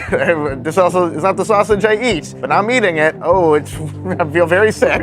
That was guitarist Joe Troman on the Kerrang Inside Track podcast, talking about Fall Out Boy's decision to take a break. The relentless work pace and grueling travel schedule had taken its toll on the band. If they wanted to keep their sanity and personal lives intact, the band would have to pull the plug on the hit machine that they'd become. For how long? No one could say for sure at that time, but Troman and lead singer Patrick Stump were the most vocal about the need to take time off after the release of Folie, Deux. Bassist Pete Wentz was against the break at first, but later came to realize just how badly he needed it. In an interview with Rolling Stone, Wentz said, "I was in such a haze of selfishness and pills that it was hard to believe that I could feel anything. I was high on being Pete Wentz. I was overshadowing the band." Drummer Andy Hurley, who Troman called kind of a zen master of going with the flow, was happy to do whatever was asked of him, on the outside at least. He later confessed that he cried before their last show at the Garden, thinking maybe this is it. With an empty calendar, Hurley said he fell into the deepest depression of his life. In the immediate aftermath of the hiatus, every member had to reconcile with their own version of identity crisis. After 8 years of living and breathing Fall Out Boy, the 4-piece was faced with an existential question. If I'm not a Fall Out Boy, then who am I really? Each member searched for the answer to that question in different ways. Wentz, ever the entrepreneur, jumped right into another project, forming the electro-pop group Black Cards with Beeb Rexha. Together, they released a few songs, but nothing all that memorable, and Rexha left the band shortly after they formed to pursue a solo career. On the family front, Wentz and Ashley Simpson suffered a very public divorce. Wentz then doubled down on being a dad, spending more time with his son, Bronx Mowgli, while finishing his long gestating novel, Grey. What MTV described as a dark rumination on life beneath the spotlight and the loss of innocence that comes with it. Based on his own experiences with fame, the book is a work of fiction that Wentz worked on over a 7-year period between recording albums. It's filled with stories about drugs, sex, and violence, and centered around a young man becoming undone as his band becomes successful. Sound familiar? The narrator is kind of an exaggerated version of Wentz's actual life and offers insights about classic FOB lyrics. Here's a small excerpt. The bus crawls into Dallas, but it doesn't matter. All the skylines look the same now. It's raining again because clouds follow me wherever I go. As usual, I don't have an umbrella. Life. I am not prepared for any of this. Wentz also released a comic book during the hiatus called Fallout Toy Works, inspired by the song Tiffany Blues. The story is about a brilliant toy maker who has fallen on hard times financially. A rich magnate called the Baron hires Toymaker to create an android that looks and behaves like a real woman. Toymaker names her Tiffany. The comic ran for 5 issues and has a heavy Blade Runner influence throughout. Meanwhile, Troman and Hurley teamed up to form the metal supergroup The Damned Things, alongside guitarist Scott Ian of Anthrax, vocalist Keith Buckley from Every Time I Die, and bassist Dan Adriano of Alkaline Trio. This was easily my favorite side project during the hiatus, and the band's first album together, Ironiclast, absolutely slaps.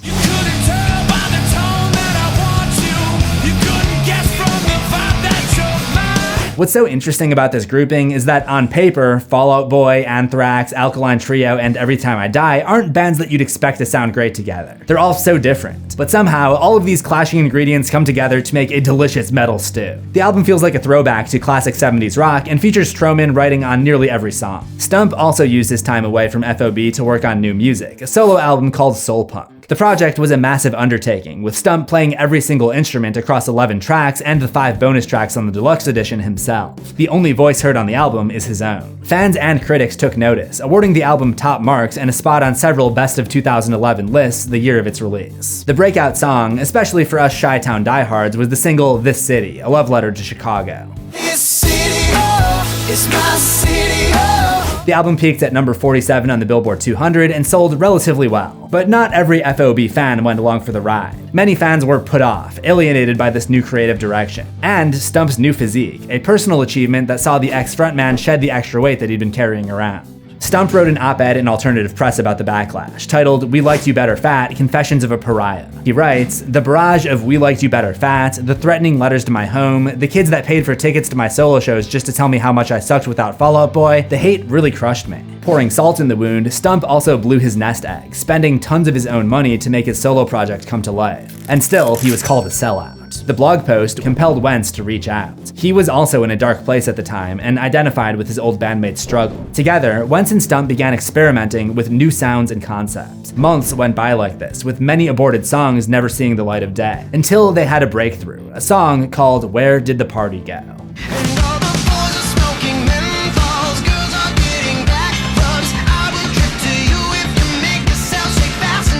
The songwriting duo knew they had something special on their hands. The excitement in the air compelled them to take the next logical step, invite Troman and Hurley to the party. It was time to get the band back together.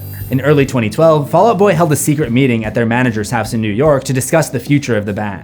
They didn't want to rest on their laurels as a legacy band, playing old hits that rode the coattails of nostalgia. This meeting was about clearing the decks and embarking on a new path into uncharted territory, one that would spark the next phase of their musical evolution. The boys left the meeting energized and immediately began working on new music in secret. They sequestered themselves in Venice, California with producer Butch Walker, former lead guitarist for the 80s glam metal band South Gang, who helped the group craft a new sound. It was tough to crack the code at first. In an interview with Rolling Stone, Wentz said, "We wanted something that was really raw, but we still needed something where people felt the same feelings they had when they first listened to Fall Out Boy. But the music couldn't sound like the same music that we'd done before. We've never been a band that plays it safe."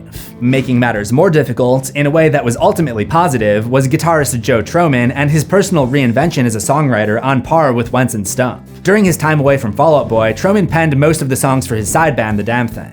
I come back from the thing, and Joe is this like fully formed writer with a very distinct, I mean, he has one of the most distinctive writing voices. When I hear his parts, when I hear his ideas, I could pick him out of a crowd. Then we had to kind of retrofit and figure out how to bring him into it. The band needed time to retool and room to fail away from the harsh light of social media. They didn't tell a soul about the new project, dodging Twitter like the plague until they were absolutely ready. On February 4th, 2014, the band released a statement saying, "The future of Fall Out Boy starts now." In the photo, we see the band standing over a bonfire in the snow, tossing vinyl records of their old albums into the flames. The new rises from the ashes of the old.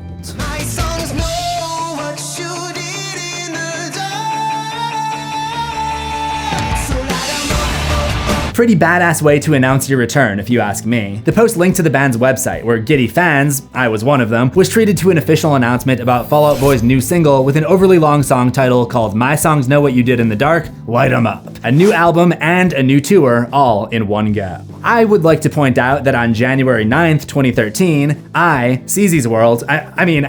Pumpkin Metal, posted on Facebook saying, "My New Year's resolution is Fall Out Boy getting back together. And don't try to tell me that isn't a resolution." Having no idea what was going on behind the scenes. And 16 days later, it came true, and I felt like a god. The song and epic music video for Light 'Em Up plays like a declaration of war against Fall Out Boy itself and against every piece of work the band had done before the reunion. Continuing the fire theme of their announcement post, the video shows the rapper 2 Chainz and 2 assistants tossing the band's instruments and old CDs into a fire pit. A little on the nose, but damn if it doesn't send a message. If the fire pit isn't enough to melt away the band's past, then a flamethrower certainly does the trick.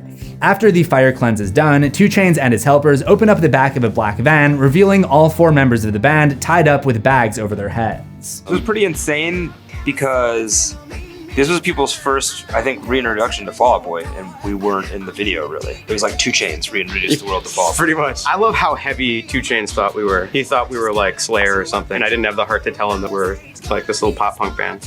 As he's doing this, he's like, yeah, this is such heavy music. I was like, yes, thank you. The song is essentially the band's updated mission statement, what Billboard called a fist-pumping fire starter custom built for radio. This set the groundwork for one of the best comeback stories in all of rock music.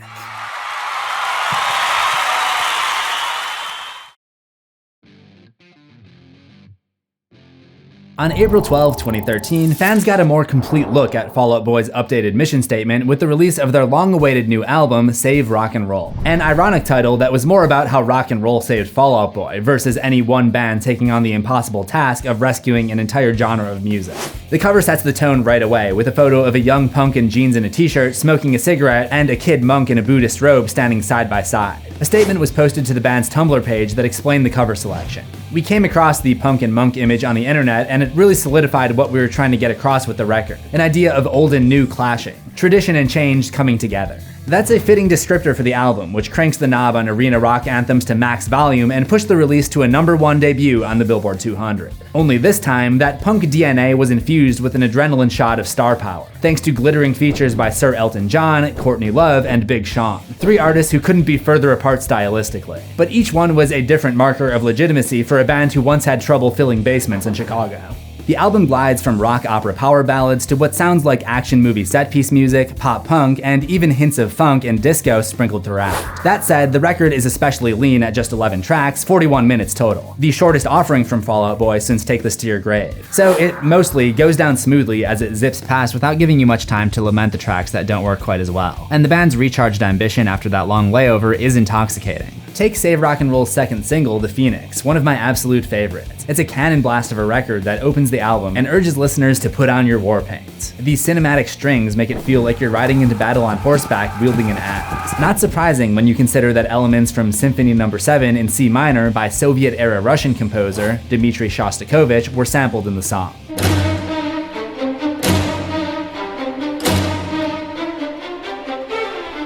Here's the Fall Out Boy version featuring the London Symphony Orchestra for comparison.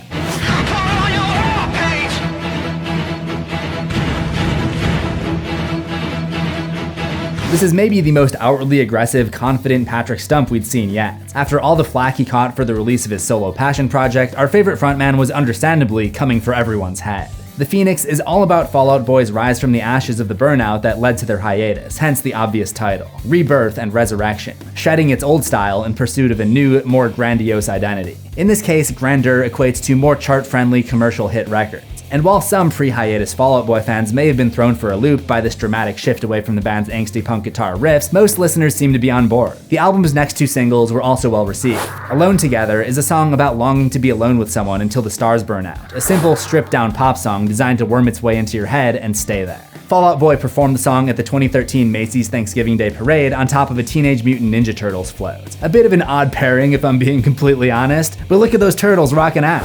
The 4th single, Young Volcanoes, is a folksy underdog song that celebrates liberation of the individual amid societal expectation, delivered with a breezy, carefree spirit that flies in the face of his explosive title. Stump laughs as he delivers the line, "We'll make boys next door out of assholes," and critics found plenty to smile at too. AP called the album gutsy, writing, "No matter what direction Fall Out Boy went, people would be disappointed." So to release a collection of music that's a noticeable progression from their past albums, but done entirely on their own terms, is brave. The Guardian was also high on the album, saying each track fuses pop punk, boy band production values, and heart-style power balladry to make a big enough noise to accompany fireworks in stadiums. And there would be plenty of fireworks. The reunion allowed me to finally see Fall Out Boy live for the first time at the Honda Center in Anaheim, California on September 20th, 2013. One of the first stops on the Save Rock and Roll tour. Yeah, they were on hiatus all throughout high school, and I just kept listening to them incessantly. On the strength of that arena tour, the album charted in more than a dozen countries on the way to a triple platinum designation stateside. Save Rock and Roll may not have done exactly what it said on the tin, but it did resuscitate the band's career in what many people considered an unexpected, almost miraculous renaissance. No one was more surprised than Fall Out Boy. After being out of the game for so long, they weren't sure if people cared whether they ever returned. In an interview with Kerrang, Pete Wentz reflected on the new record. "I don't think any of us were sure what to expect coming back. Was it going to be a cult following? Or maybe we'd do one more tour and that would be it?" That record did a lot of the heavy lifting to say, you guys can really do this again. For everybody involved, it felt astonishing. It felt a little bit like a magic trick. Save Rock and Roll isn't my favorite Fall Out Boy album, but I was just so excited to have them back. It's definitely more pop/arena rock oriented than their previous work, a sign of things to come, but there are definitely some genuinely great moments here. And let's not forget about that incredible collection of music videos. Taking cues from bands like Daft Punk and the Chemical Brothers, Fall Out Boy released a music video for every single track on the album, 11 videos that tell a single story in 11 parts called The Young Blood Chronicles. Patrick is kidnapped while transporting a briefcase and his hand is cut off to separate him from it. The others are kidnapped shortly after, and they're force-fed a huge feast by strippers, causing them to hallucinate. Then they're separated into isolated rooms where they're tortured. Pete escapes and tries to save Patrick, who has seemingly been brainwashed into some kind of evil possessed demon by this machine, but they get him with a tranq dart. The band is loaded into a van as 2 Chainz burns all their shit, and they're only able to escape later when the van itself is set on fire. However, their timing was not great, because they immediately have to face a gang of 12-year-olds resembling the Warriors. One of them plays a song that unlocks Patrick's demonic side, so Big Sean comes out of the woods and freaking snaps the kid's neck just to turn the song off. The next morning, the band is beaten and bruised, but a nice girl picks them all up in her truck and takes them all to the hospital. But she's evil, actually. She turns on the radio, and it turns Patrick into a demon, and he chases the others inside, where he kills Joe. But then, the music stops, and he goes back to normal once more. It seems that he's been programmed to go crazy if he hears music. Patrick goes to prison. Joe goes to hell and meets the devil, who is played by Motley Crue's Tommy Lee. Pete and Andy meet a secret informant who arms them with instrument weapons to take on the cult of strippers who initially kidnapped them. The cult seems to be against music based on their logo and the fact that they're destroying instruments and the fact that they burned all the Fall Out Boy records and brainwashed their frontman. Their leader is Courtney Love. It's Courtney, bitch. Patrick is released back to the anti-music cult, where he's further hypnotized to hate music, A Clockwork Orange style. Pete and Andy break into Courtney's office and steal back the briefcase, but Andy gets his throat slashed. The brainwashed singer chases his bassist out to a desert trailer park where they battle it out and deal fatal injuries to each other, allowing the cult members to recover the briefcase once more. A scroll of text poses the question, can it be saved? And the saga ends with the album's title track, Save Rock and Roll. The briefcase is handed to a lineup of robed figures in masks. It looks like Patrick is going to be sent to hell, but he ends up in heaven with his bandmates waiting for him. They meet God, played by Elton John, and he gives them all instruments, which they bring back to Earth to zap the cult members, transforming them into pure music-loving fans. But they're too late to stop the briefcase from being opened, releasing this plague doctor demon who wreaks complete havoc until Wentz zaps him with the bass, causing a bloody explosion that gloriously splatters all over God. Yeah, I would say that rock and roll was saved.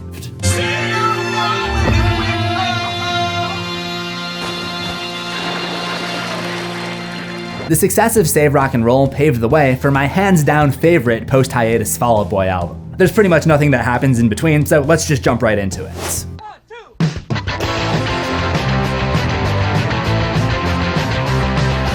Released as an EP on October 15th, 2013, just 6 months after the reunion album dropped, Pax Am Days is the product of a 2-day-long marathon recording session with producer Ryan Adams at Pax Am Studios in Los Angeles. The beauty of the EP is that it was made on a lark. Adams was having dinner with the band at M Cafe in LA and randomly decided to invite them to his studio to play punk rock at 2 in the morning. The boys took him up on his offer and didn't leave the studio until they cranked out 8 high-octane songs, all throwbacks to the band's early days. Hardcore and punk-infused tracks with almost none of the pop that had become synonymous with the band's name. It was recorded in the same fashion as their early demos, when the band was first coming up, making music in the attic at Troman's childhood home. Loud, sloppy, and raw. Absolutely no frills. According to Wentz, the stuff that makes you want to kick the shit out of your bedroom at your parents' house. Lol. To that end, they chose a photo of John McEnroe. No, not that John McEnroe, the tennis player John McEnroe, for the album cover, in the midst of a racket-smashing tantrum. Perfect for this album. The record zips along at a lean 13 minutes and plays like an all-out assault on the eardrums, thanks to muscular pummeling drums and razor-sharp power chords, something that might actually get McEnroe amped up before a tennis match. I absolutely love this album. Its fast and furious pace means I can throw it on during a short trip and listen to the whole thing in one sitting. It's a real treat hearing them go back to their roots. They've obviously moved on to more of a pop rock sound, but it would be so nice if they just released another punk EP every now and then for their OG fans, because they're so great at it. I'm especially fond of Caffeine Cold, a song about addiction and self-destructive tendencies that likens caffeine to a monster used to numb emotional pain. As a recovered caffeine addict, I would have to agree.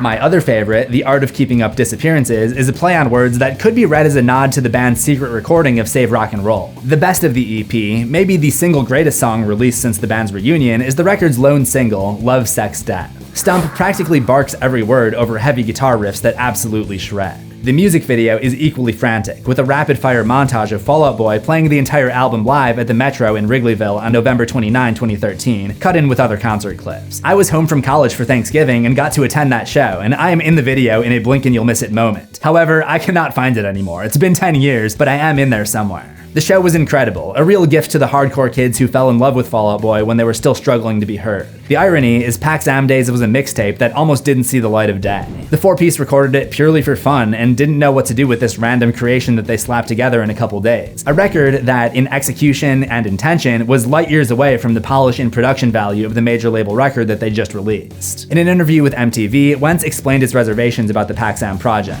Lyrically and musically, I think we threw some things in there that we probably would consider outside the box for a standard Fall Out Boy full length. There were moments where I felt like maybe we were taking it a bit too far, and I'd look at Ryan and he has this amazing mischievous grin on his face that said no way, and we'd do it. There's some gems in all of that grime on there. I'm proud of it. Thankfully, Ryan Adams' persuasive powers were able to cut through any doubt. If Fall Out Boy did have to save rock and roll and they had to choose between this and their official reunion album to do it, my money's on Pax Am all day. Positioned side by side, the glitzy album and gritty mixtape are like the Dr. Jekyll and Mr. Hyde versions of the same band, a theme that would run through the entirety of Fall Out Boy's next major label release. I hope you don't mind if I play the stereo. Not at all. Bad night? Not really bad, just strange.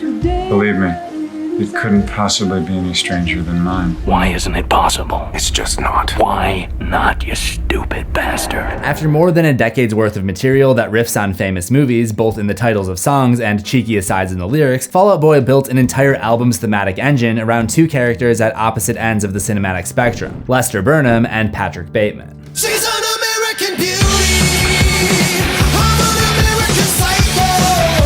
Released on January 16, 2015, American Beauty, American Psycho seemed to be the band's most earnest look at the politics of the moment, playing with the duality of what it means to be an American, both the beautiful and the ugly. The album cover personifies this idea with the striking image of a teenage boy staring into the camera, the left side of his face painted with black stars and stripes in front of a white house. The boy's expression is grim and angry, the perfect companion to a face painted by a makeup artist from The Walking Dead. Joe Troman explained the album title in an interview with the AU Review. I think it's also like kind of a little bit of a commentary on how people, especially like the American public, but I think a lot of people in the Western world see themselves or want to see themselves versus who they maybe really are on the inside, you know, see themselves in this narcissistic, perfect way. A strive to be perfect and to project that perfection. And on the inside, maybe we're just all kind of like these cavemen. And that's about the extent of the album's focus as it relates to social issues. Don't get me wrong, no one expects a Fall Out Boy record to draw pundits and lawmakers into rigorous debates about policy. They're a pop punk band after all, with an emphasis on pop that became more dominant with each new album. What we got instead was a mishmash of influences and jarring samples that run the gamut from Motley Crue to Suzanne Vega to the 1960s TV sitcom The Munsters. I'm not making that up, that's real. Some of it is infectious as hell, but there's a bit of a whiplash effect here that might be partially explained by the time crunch under which the album was recorded, at the speed of sound in just 3 weeks' time. Patrick Stump was about to become a new father, and before he ran off with his wife and son, he had to get out his best ideas before the dad brain took over.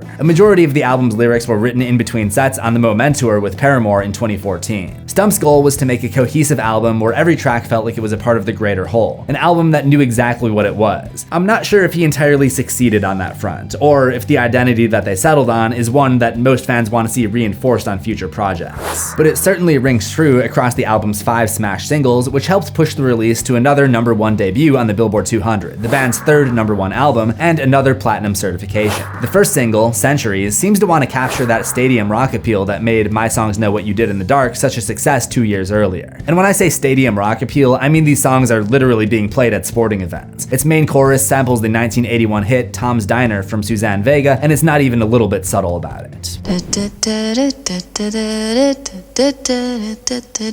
Centuries opens with the same ditty before it explodes into a roaring anthem meant to be an epic David and Goliath story in a music video form.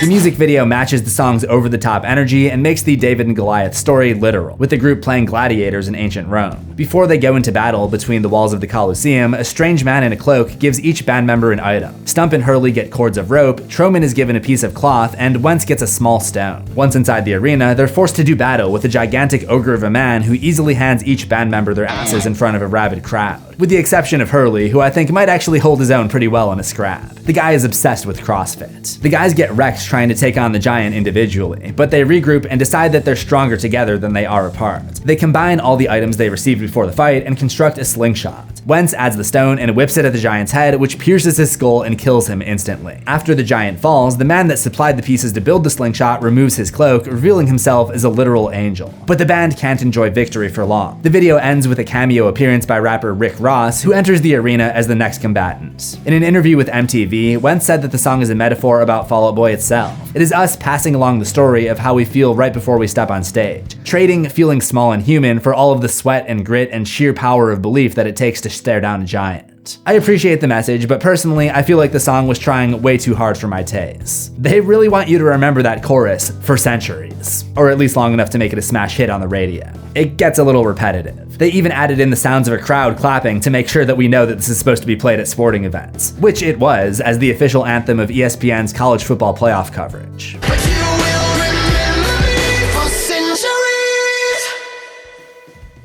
Despite my lack of enthusiasm, the song was absolutely everywhere, peaking at number 10 on the Billboard Hot 100, the band's second highest spot on the chart since This Ain't a Scene, It's an Arms Race took the number 2 spot in 2006. Again, with the exception of Andy Hurley, CrossFit is no joke, it's funny that a group of guys who probably wouldn't fare too well on a football field became mascots for college football. But it's a testament to the ubiquity of the song and how popular the band had become, scooping up droves of new fans who might not have heard any of Fall Out Boy's music if not for the promo. The second single off the album, Immortals, doubles down on this play for pop mega stardom, moving even further away from the band's punk and hardcore roots to serve as the soundtrack for Disney's Big Hero 6. The song was written in collaboration with the film's directors and is meant to embody the main character's underdog struggle as he forms a band of high-tech heroes to stop a supervillain after the death of his older brother. Wentz explained the song's theme in an interview with the Los Angeles Times, saying, "When you lose somebody, you have to fill in those parts with other people. That's the idea of being immortal. We're immortal, but our legacy is through other people." He went on to say that the core of the story, about overcoming struggle to step into a bigger role, is very much a part of Fall Out Boy's DNA.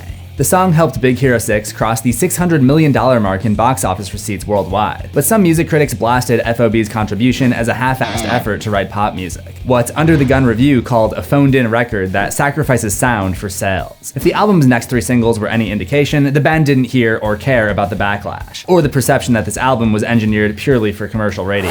The title track, American Beauty, American Psycho, could have been a single that turned the tide, a song that explores the juxtaposition between beauty and violence over a sample to Motley Crue's Too Fast for Love. But many felt the message clashed with its delivery mechanism. American Beauty, American Psycho is one of my favorites on the album, but I understand the criticism, especially when you consider the song's evocative music video, whose striking visuals are at odds with the song's modern dance tempo. Maybe I'm alone on this, but the cadence of Stump's voice here sounds like a dance pop version of the Hokey Pokey, which I don't take issue with, but I know plenty of people do.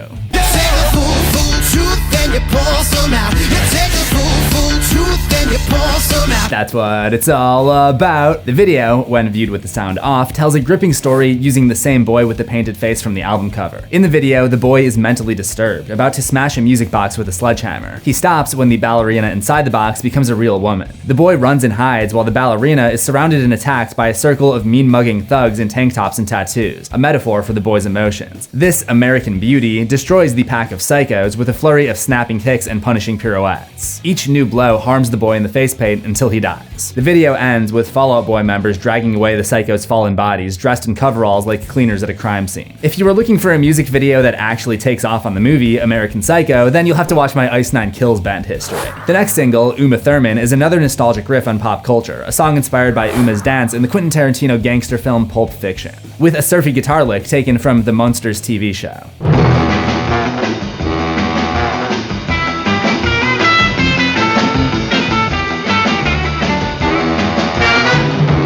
The song is about trying to impress a woman that's wild and violent, much like the world of Pulp Fiction, with nods to the deadly assassin she plays in the movie Kill Bill. The woman at the center of the music video is a mega fan named Sarah, who wins the prize of becoming Fall Out Boy's assistant for 24 hours. In a whirlwind of events, we watch as she tends to the band's every outrageous request, like walking Troman's pet zebra, singing karaoke with Stump, indoor skydiving with Wentz, and CrossFit training with Hurley. The idea of Patrick, a professional singer, doing karaoke at a random bar in his free time is, in my opinion, 10 times more unlikely than Joe owning a zebra. Doing paintball with Pete seems kind of believable, and we've already established that Andy does in fact do CrossFit. The video ends with Sarah driving a tank with Uma's name on it as she flattens a truck with the words Article 1, Section 36.03 printed on the side, a reference to Alabama's law that bans same-sex marriage. 2 months later, same-sex marriage became legal in Alabama. I don't know anything about politics, but I can only assume Fall Out Boy was responsible for this policy change. The video went on to win an MTV Music Video Award for Best Rock Video of 2015. The real Uma Thurman does not show up in the video, but she is a fan of the song.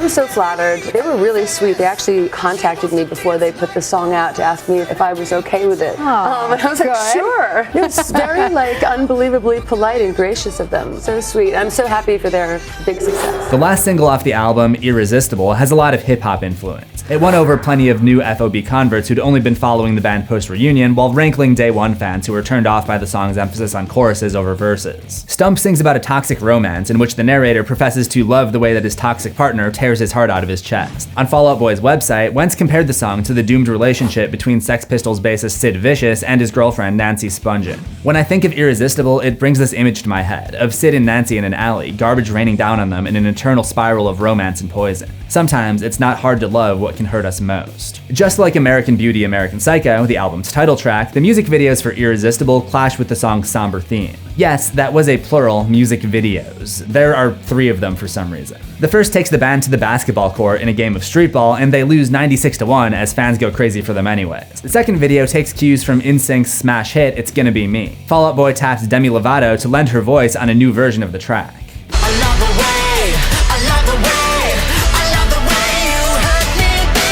Lovato plays a factory worker on an assembly line pumping out mass-produced NSYNC dolls when Fall Out Boy bobbleheads hit the conveyor belts. The FOB dolls are rejected and tossed into the bargain bin, but the rejects later break out of their boxes and team up to form their own band, playing a show on the store shelves where Lovato works. And NSYNC members Chris Kirkpatrick and Joey Fatone make cameos in the video. The third, and at the time of writing this video, final video for Irresistible stars Instagram famous dog Doug the Pug, who does his own versions of several past Fall Out Boy music videos. He practices his basketball skills like in the first Irresistible video, tries the antlers on for size as a reference to Sugar We're Going Down, and storms the Coliseum with the band in Centuries. Like many of the songs on this album, Irresistible buries some truly virtuoso playing by Troman and Hurley behind a wall of overproduced horns and synths that ooze mainstream pop and hip-hop. There's too much polish, too much gloss, a problem that was magnified by the release of a remix album called Make America Psycho Again, released October 30, 2015, just in time for Halloween. The remix album featured every track from the original release, this time with rappers added on every song.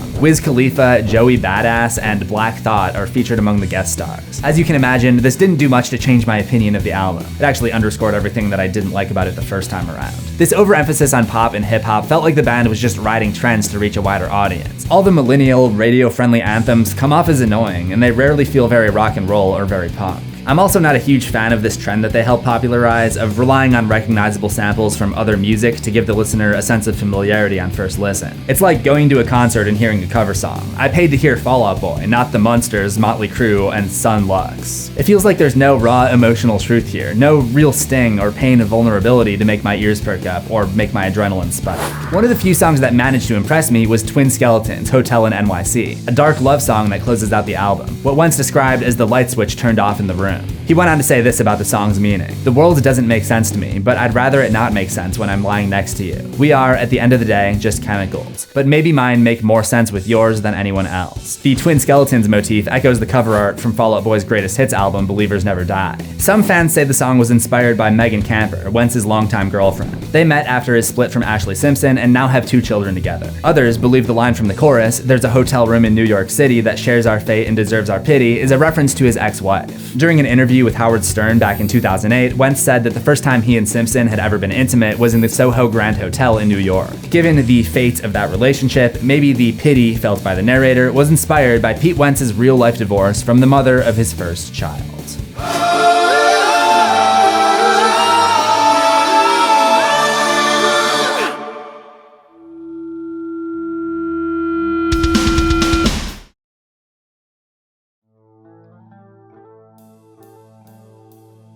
I have not seen the 2016 Ghostbusters movie that seemingly everyone hates, but I have heard the Fall Out Boy rendition of the Ghostbusters theme song created for that movie, featuring Missy Elliott. Based on the ratings, the song doesn't seem to be all that popular with the masses either, but I actually think it's pretty good. I don't think they crossed the streams with this one. Troman's guitar chops really nicely, Stump sings his heart out as usual, and the Missy Elliott rap portion is a little 2013, but it doesn't bother me that much. Give the song another chance. After 6 studio albums, millions of records sold, and a healthy slice of pop culture real estate carved out for themselves, Fall Out Boy was in need of another hard reset. Their previous effort, American Beauty, American Psycho, was commercially successful, but maligned by some critics and fans who found their shoot for the stars approach on every song head-scratching at best, and creatively hollow at worst, pandering to whatever sound was most fashionable at the time. In an interview with Rolling Stone, Pete Wentz said the experience of making and releasing the band's last project left them longing to clear the cache and erase the hard drive. They wanted to create something brand new, something that stitched pieces of the band's past work and influences into a configuration that fans had never heard before. The opening salvo in service of this major course correction was a song called Young and Menace, the first single off Fall Out Boy's 7th studio album, Mania.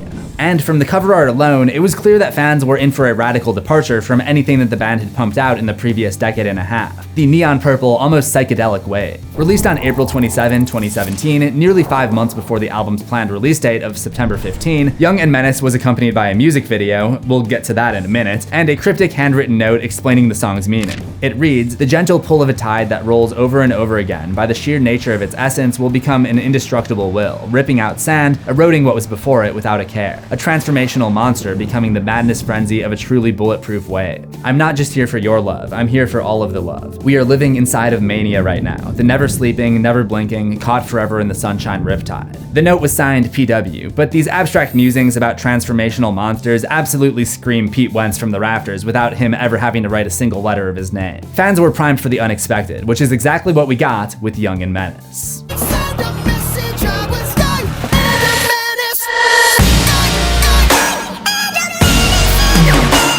The song is about isolation, anger, and anxiety. Not exactly new ground for Fall Out Boy thematically, but it's the execution that upends what we've come to expect. This new song was infused with electronic pitch changes, dubstep-esque bass warps, and a general chaotic energy. The music video is equally strange. Playing on the idea of youthful rage, it tells the story about a young girl with cruel parents. She sees her parents as literal monsters, represented here by upright llama creatures, and she runs away from home. She tries to find help from strangers, but nobody can understand her. She speaks a strange language and can't get through to anyone. At the end of the video, the llama suits give way to human parents who argue ferociously at home while the young girl watches in horror. The imagined monsters are laughable when compared to the real thing. Wentz told Kerrang that the video is inspired by his own childhood. The concept of the video is realizing that your place in the world is maybe not just what you thought it is. I grew up as a weird kid in a place where I felt like I didn't fit in. It wasn't until finding punk rock and stuff that I felt like I found other people who similarly felt like they didn't fit in. I honestly hated the song when it first dropped, but it's really grown on me since that first listen and become a favorite of mine.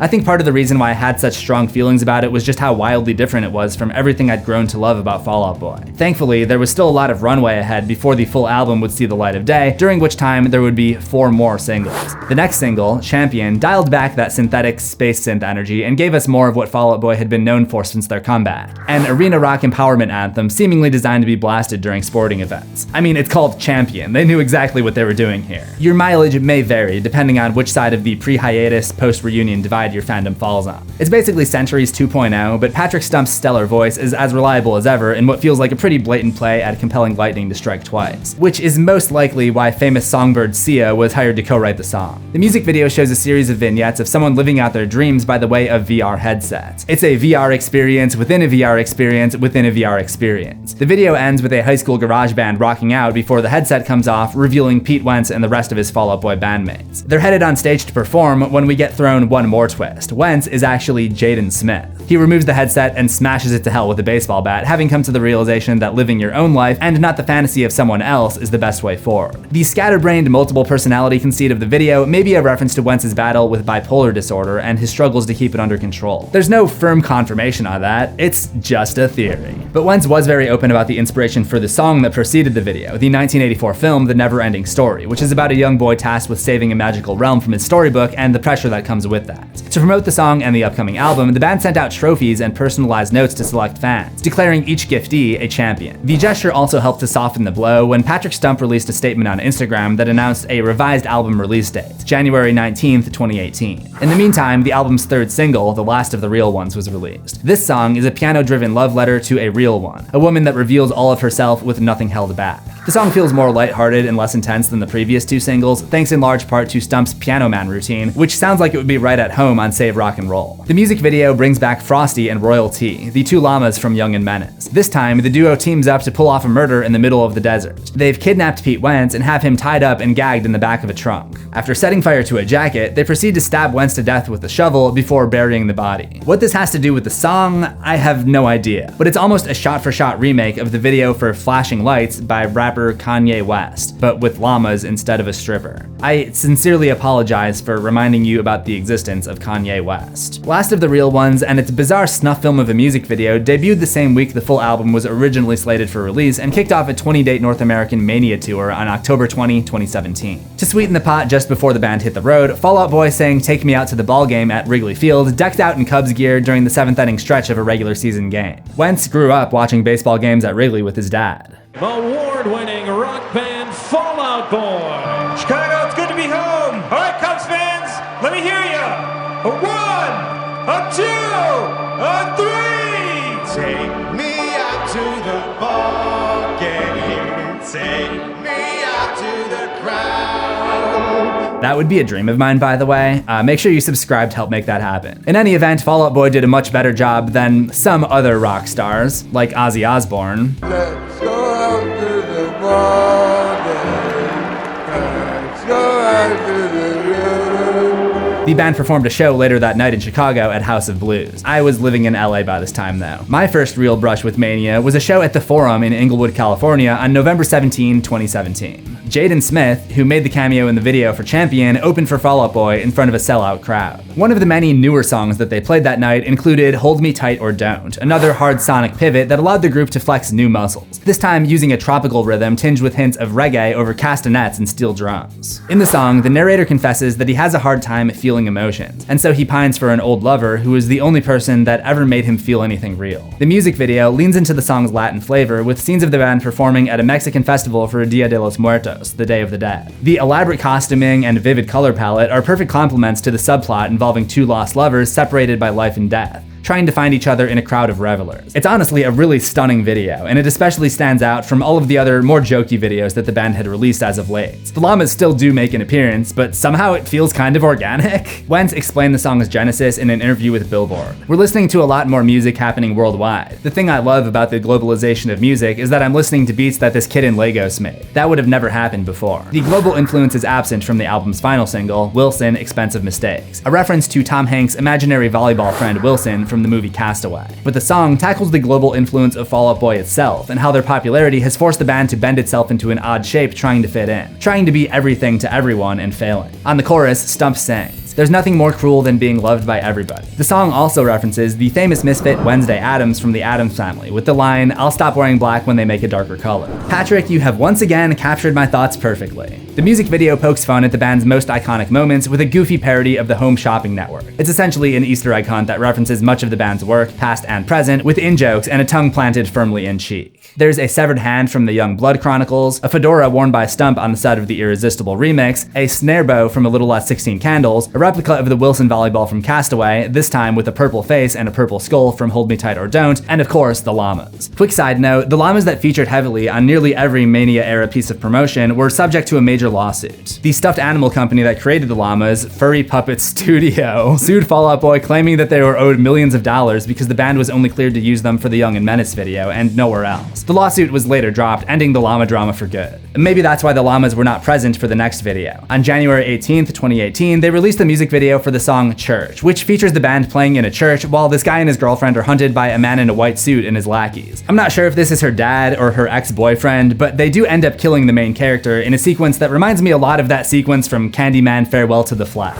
With 5 singles making the rounds, half of Mania's entire track list, the complete album was finally ready for mass consumption. Mania rode the big purple wave of pre-release hype to debut at #1 on the Billboard 200 on January 19th, 2018. Fall Out Boy's 4th #1 record. While the marketing blitz paid off in the short term, clinching the band another top spot, many critics felt that the 4-month delay was anticlimactic and unearned. In their view, more time in the oven didn't translate to a more delicious meal. They found the recipe bland and overcooked, slamming the record for emphasizing moments over songs. An eclectic mess of an album with no real anchor point and 5 floundering singles that each failed to crack the top 10 on any chart of note. In an especially scathing review, USA Today called Fall Out Boy the lowest common denominator of rock music, too toothless to have any real identity. At least one band member agreed with the criticism. In his memoir, Joe Troman writes, "Mania sort of went off the rails for me. I feel that it's not our best effort, and I'm being kind. It's a depiction of the band desperately searching for its own identity. I suppose I could have worked harder, yelled louder, fought, and done whatever else could have been done to make Mania turn out a way I would have preferred, but I wasn't interested in the stress. I could see that if I thrust myself into that particular rat's nest, the old me, the black cloud me, would come back out in full force. And I didn't need that. No one did." I know some fans were happy to share the mania. I'm more caught in between. I didn't find the album as offensive as American Beauty, American Psycho, but Mania still feels too entrenched in pop rock to be more than a footnote in the band's catalog. A sporadically interesting experiment at best. I will still revisit it every now and then for those highlight moments, like Young and Menace, but there's nothing that really makes me want to rock out, given the serious lack of guitars on offer. But still, you have to give FOB credit for trying. Unwilling to let the icy reception deter them, the band doubled down on Mania, touring 25 cities across Oceania, Europe, and Asia between February 28 and August 25 of 2018. There was one more Mania video, this time for the closer, Bishop's Knife Trick. This time, the Llamas would be back in a remake of the Thanks for the Memories video, but with a twist. Instead of the angry monkey interrupting the performance of the human band, Patrick Stump plays the human director, getting angry at a duo of performing llamas. The cool thing about this video is we finally get to hear what the monkeys were screaming at the band back in the days of Nokia slider phones. This would also be a good time to mention La Mania, an EP of 3 unreleased, unfinished Mania demos that came out February 23rd, 2018. This wasn't released by Fall Out Boy, but rather by Frosty and the Nightmare Making Machine, although it does sound a lot like Patrick's voice. And the album cover is very similar to the cover for Take This to Your Grave, but it's not Fall Out Boy, so I'm not obligated to say anything about it. However, there would be a different 3-track EP on the horizon, and a groundbreaking fan event that set the stage for the band's final leg of the Mania tour. I'll stop wearing black when they make a darker color.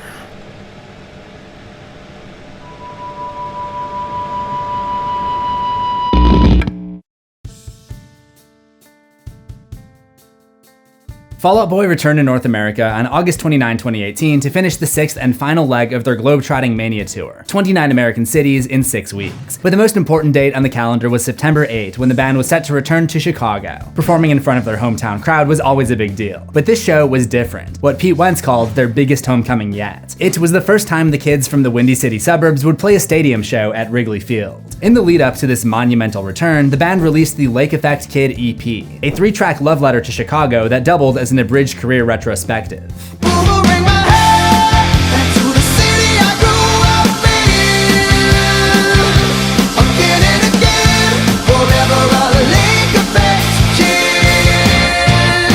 The title track, Lake Effect Kid, began life as a demo on the 2008 mixtape Welcome to the New Administration. It's a nostalgic track pining for the days of old, simpler times that left a permanent imprint on the band as they grew up in and around Chicago. For those who don't know, the term lake effect is a reference to lake effect snow, a weather phenomenon in Chicago familiar to anyone from the Midwest, where cold air moves across the open waters of the Great Lakes, producing additional snow. The track is essentially a remaster of the original song, which plays like a sonic umbilical cord tracing all the way back to the Folie era. The second track, City in a Garden, was the only song on the EP to receive a music video. It's essentially a highlight reel of the band's biggest moments and backstage antics, played at warp speed while Stump professes his love for Chicago. There's also a heavy save rock and roll vibe that adds an additional layer of charm. These two nostalgic tracks are followed up by a closer that takes a hard left turn. Super Fade is the album's third tribute to the Windy City and his many tracks. The song sounds miles away from anything Fall Out Boy had been recording at the time, with a really interesting contrast between the almost cinematic orchestral strings, bassy hip-hop instrumentals, and new school production techniques. It's like a more polished version of Young and Menace, dare I say produced better and better written. Instead of sounding like it belongs in a sports arena, it sounds like it belongs in an apocalyptic movie trailer. Maybe the most original Fall Out Boy track since Folie. On the whole, I really enjoyed the EP, not just because all the songs are about Chicago, where I grew up, but because it was also a good mix of sounds, leading us from the band's memorable past into a very exciting future. Maybe post-hiatus Fall Out Boy didn't live up to the expectations I had when I willed them back into existence with my New Year's resolution, but the EPs sure did. I kinda wouldn't mind getting an EP between their full lengths from now on. Let the LPs be for the masses and the EPs be for the original fans. I love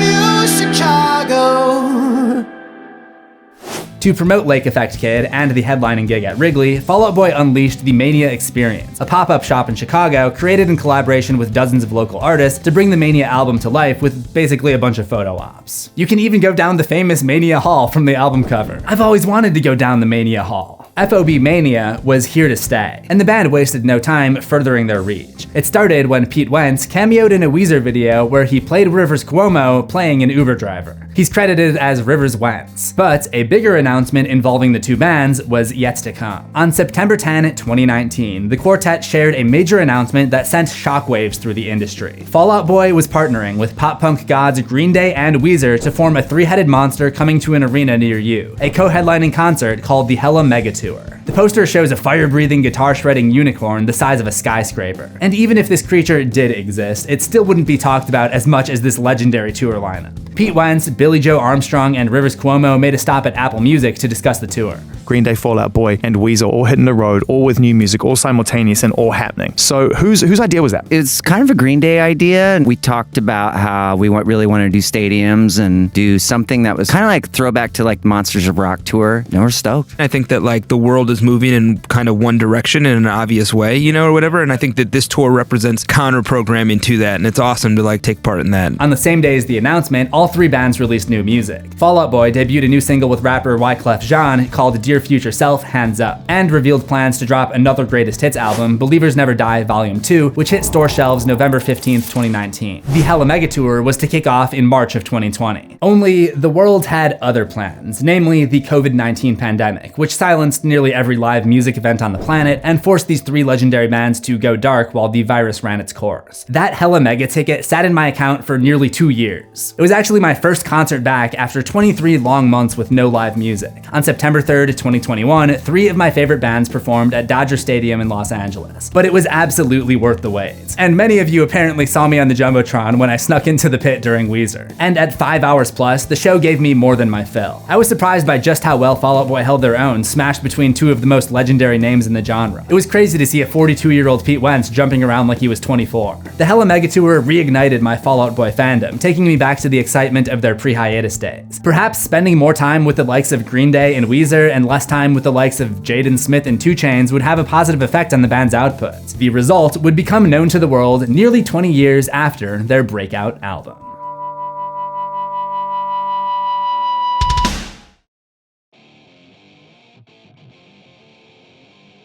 It was on Christmas Day of 2022 that emos across the world would wake up to a little treat. Fall Out Boy had teased a new song with a mind-melting bit of claymation. A Doberman is visited by 3 stars who crash to the earth and shove him through a glowing portal. On the other side, we meet a series of strange alien creatures with impossible dimensions. One alien morphs into the shape of a door, which the dog enters. Then he's transported to another yard, where a man is cooking steaks on a grill. But not just any man, a man with dozens of eyes and open yapping mouths all over his body. The video ends with the dog barking over the opening chords of a new single before it cuts to black. The dog is constantly being pushed through portals to the other side, and fans are invited to join him when the time comes with a web link to RSVP to the other side. The situation is truly like a nightmare conjured up by Leica, the creators of the movie Coraline, which featured a young girl crossing over to a dark but alluring realm. Fall Out Boy fans found something interesting on the other side as well. On January 18th, 2023, the band released Love from the Other Side, a song about a strained relationship that was once the sunshine of the narrator's life before devolving into an apocalypse of the heart, a dark hellscape that he can't seem to leave. Still, the narrator can't extinguish the memory of happier times, so he sends his old flame, Love from the Other Side. The song kicked off the next era of Fall Out Boy and marked a much-needed return to form for the band who'd fallen so deep into the well of experimentation that it often felt like they'd never climb out. The song throws out the synths and the sequencers and just plain rocks, going heavy on the guitars in a way that recalls some of their most transcendent work of years past.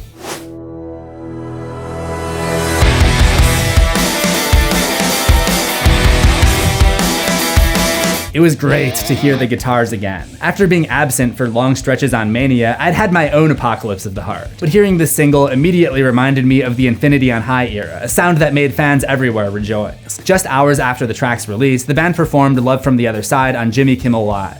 They brought the house down, but the late night appearance was bittersweet as lead guitarist Joe Troman was conspicuously absent, marking the first time in the band's history that they'd played a show in public without its 4 core members. It would certainly be strange to bring back the guitars and not bring back your guitarist. In response to the inevitable "Where's Joe?" question, Troman released a statement. Neil Young once howled that it's better to burn out than fade away, but I can tell you unequivocally that burning out is dreadful. Without divulging all the details, I must disclose that my mental health has rapidly deteriorated over the past several years. So to avoid fading away and never returning, I will be taking a break from work, which regrettably includes stepping away from Fall Out Boy for a spell. Troman was also absent from the music video, replaced by a giant raccoon. The video takes cues from The Princess Bride, with Pete Wentz made up to look like a version of Peter Falk's grandpa character as he tells a bedtime story to his granddaughter about a band called Fall Out Boy.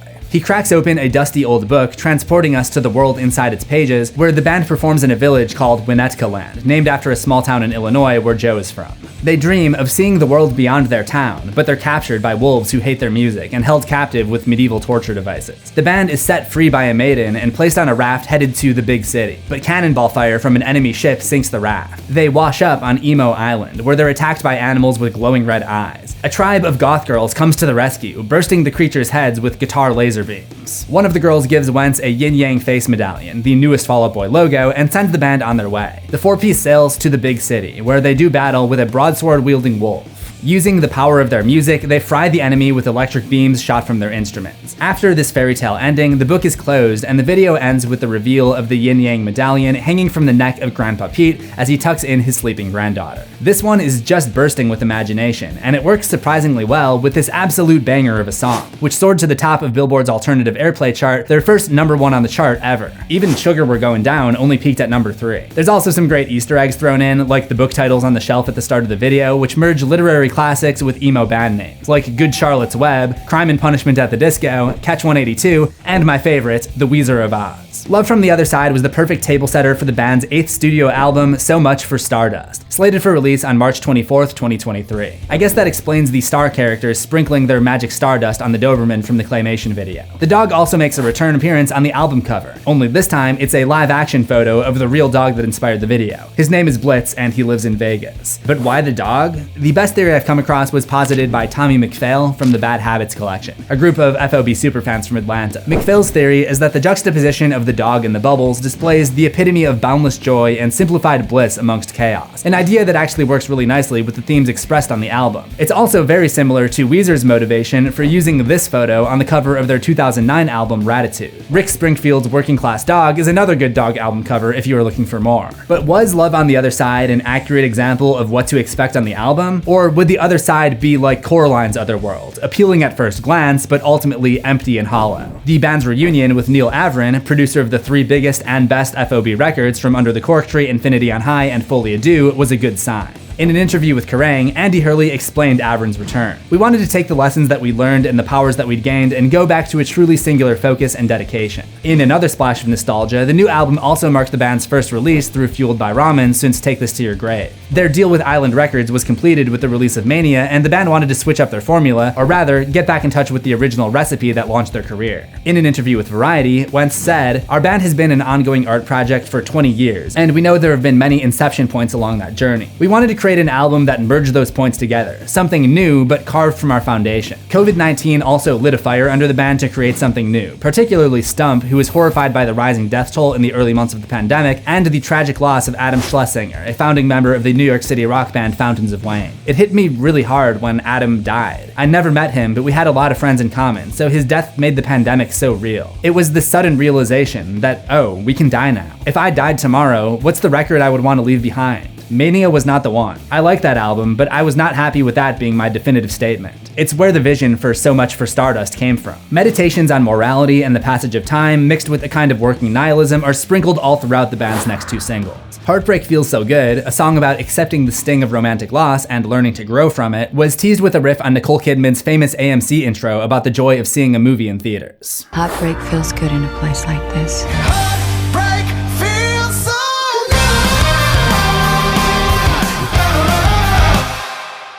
The music video was a simple one, a tried and tested formula that we're quite familiar with here on YouTube. A prank video gone wrong. Wentz, Stump, and Hurley stage a fake kidnapping of Weezer frontman and Buddy Holly lookalike Rivers Cuomo. I love how Rivers' ringtone is like a MIDI version of Undone the Sweater song. I am not really sure about this. Dude, you wrote Africa. You're gonna be great. For those uninitiated, Weezer has a very famous cover of the song Africa by Toto, but no, they did not write it, so that's the joke. Anyway, Fall Out Boy dons ski masks and hop out of a van, but when they try to pull Cuomo away, a mob of Weezer fans attack, forcing them to flee. The bandmates run into an alley where they fight off a motorcycle gang. They're chased through streets and across rooftops before stealing a sightseeing van in a mad dash to make their concert that night at BMO Stadium in Los Angeles. They narrowly escape, but when they get to the arena, it's locked and empty. A video call from Troman reveals that they got the date wrong. The show is next weekend. The third and final single, Hold Me Like a Grudge, was released the same day as the full album. It's a disco funk pop song about a rocky relationship in which the narrator begs his part-time soulmate, full-time problem, to hold on to him like a grudge. He thinks that they're better together than they are apart, in spite of the pain that his partner causes him. The music video is a direct sequel to the video for This Ain't a Scene, It's an Arms Race, which ends with Wentz breaking his leg during a stage dive. If you'll recall, This Ain't a Scene was already a sequel to the music video for Dance Dance, making this the finale in a misfit little trilogy. It's probably a sign that they're trying to get back to their roots. Hold Me Like a Grudge sees Wentz getting a bionic leg, making him twice as fast as the Flash. In this alternate timeline, he spends the next 20 years as a superhero, fighting crime and saving lives, all while dressed as a knockoff version of Snake Plissken from the movie Escape from New York. After his retirement, he receives a call from a Terminator-esque clone of himself from the future telling him that he has to get back on stage with his old band or there'll be a rip in the space-time continuum. The longer he takes, the more his old records start to disappear from reality in reverse chronological order, changing the course of history with each one, except for Folie, Deux, which is strangely missing from the video. When they arrive at the concert, a giant version of one of Patrick's old hats from the 2000s is sucking people into a black hole, but they're able to take the stage and perform Hold Me Like a Grudge, which brings all of their albums back and the world is saved. At the end, Pete calls his mom. What do you think of the new song? I like the old stuff. Okay. Pete Wentz called it the most ambitious music video the band's attempted to make in a decade. And I appreciate that it shoots for the moon, but also I feel like they overdo it. There are way too many ideas here to fit into a 5-minute video. It's pretty confusing, and there's way too much dialogue for a music video, and it took me like 3 watches to figure out exactly what was going on. My interpretation is that this is the band saying that their post-hiatus records may not be everyone's cup of tea, but that's okay. They would have been forgotten if they had stopped making music, and we saw little glimpses of that timeline in this video. Also, I think it can be fun to incorporate Easter eggs and nostalgia, but it feels like every mainline Fall Out Boy album has a video that's just about calling back to the past. Maybe it's intentional at this point, like it's become a tradition. Wilson and Bishop's Knife Trick did it on MANIA, Irresistible, starring Doug the Pug, did it on American Beauty, American Psycho, My Songs Know What You Did in the Dark, Light 'Em Up did it on Save Rock and Roll, What a Catch Donnie did it on Folie, Deux, and even This Ain't a Scene, It's an Arms Race featured older characters way back on Infinity on High. The video also lays on the movie references thicker than Pete's old guyliner. But it's an absolute blast to watch, and the cinema crazy chaos helped power So Much for Stardust to debut at number 6 on the Billboard 200, the band's 7th consecutive album to debut in the top 10. Also, I'd just like to point out that when they released the song Champion in 2017, it was the year after the Cubs won the World Series and were champions, and when they released Heaven, Iowa Iowa in 2003, it was the year after the Cubs won the Field of Dreams game, which is a game themed to the movie Field of Dreams, which is where the title Heaven, Iowa comes from. They finally managed to do a song that is both a movie reference and a baseball reference. Unlike the divisive experimental pop that irritated eardrums on Mania, Stardust had tons of praise heaped on it from fans and critics delighted by the band's triumphant return.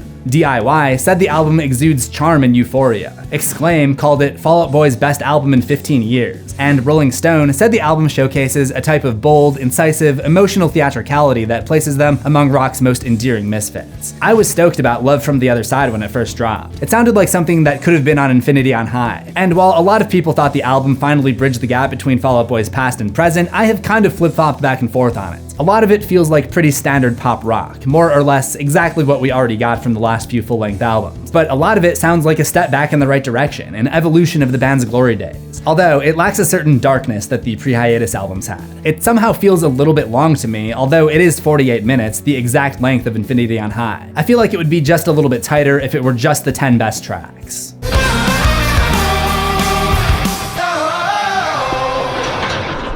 That said, doing a more rock-driven album again makes me excited to see them get back on stage. They've been playing songs that they hadn't played in a long time. On September 13, Fall Out Boy performed at the 2023 MTV Music Video Awards, and fans let out a collective sigh of relief when we saw that Joe Troman was back on guitar as Fall Out Boy tore down the house with an inspired rendition of Billy Joel's We Didn't Start the Fire. The song was updated from the 1989 original with new lyrics that reflect the issues and pop culture reference points of today. Gets impeached twice, polar bears got no ice, fire fest, Black Parade, Michael Phelps, Y2K, Boris Johnson, Brexit, Kanye West and Taylor Swift, Stranger Things, Tiger King, ever given Sue.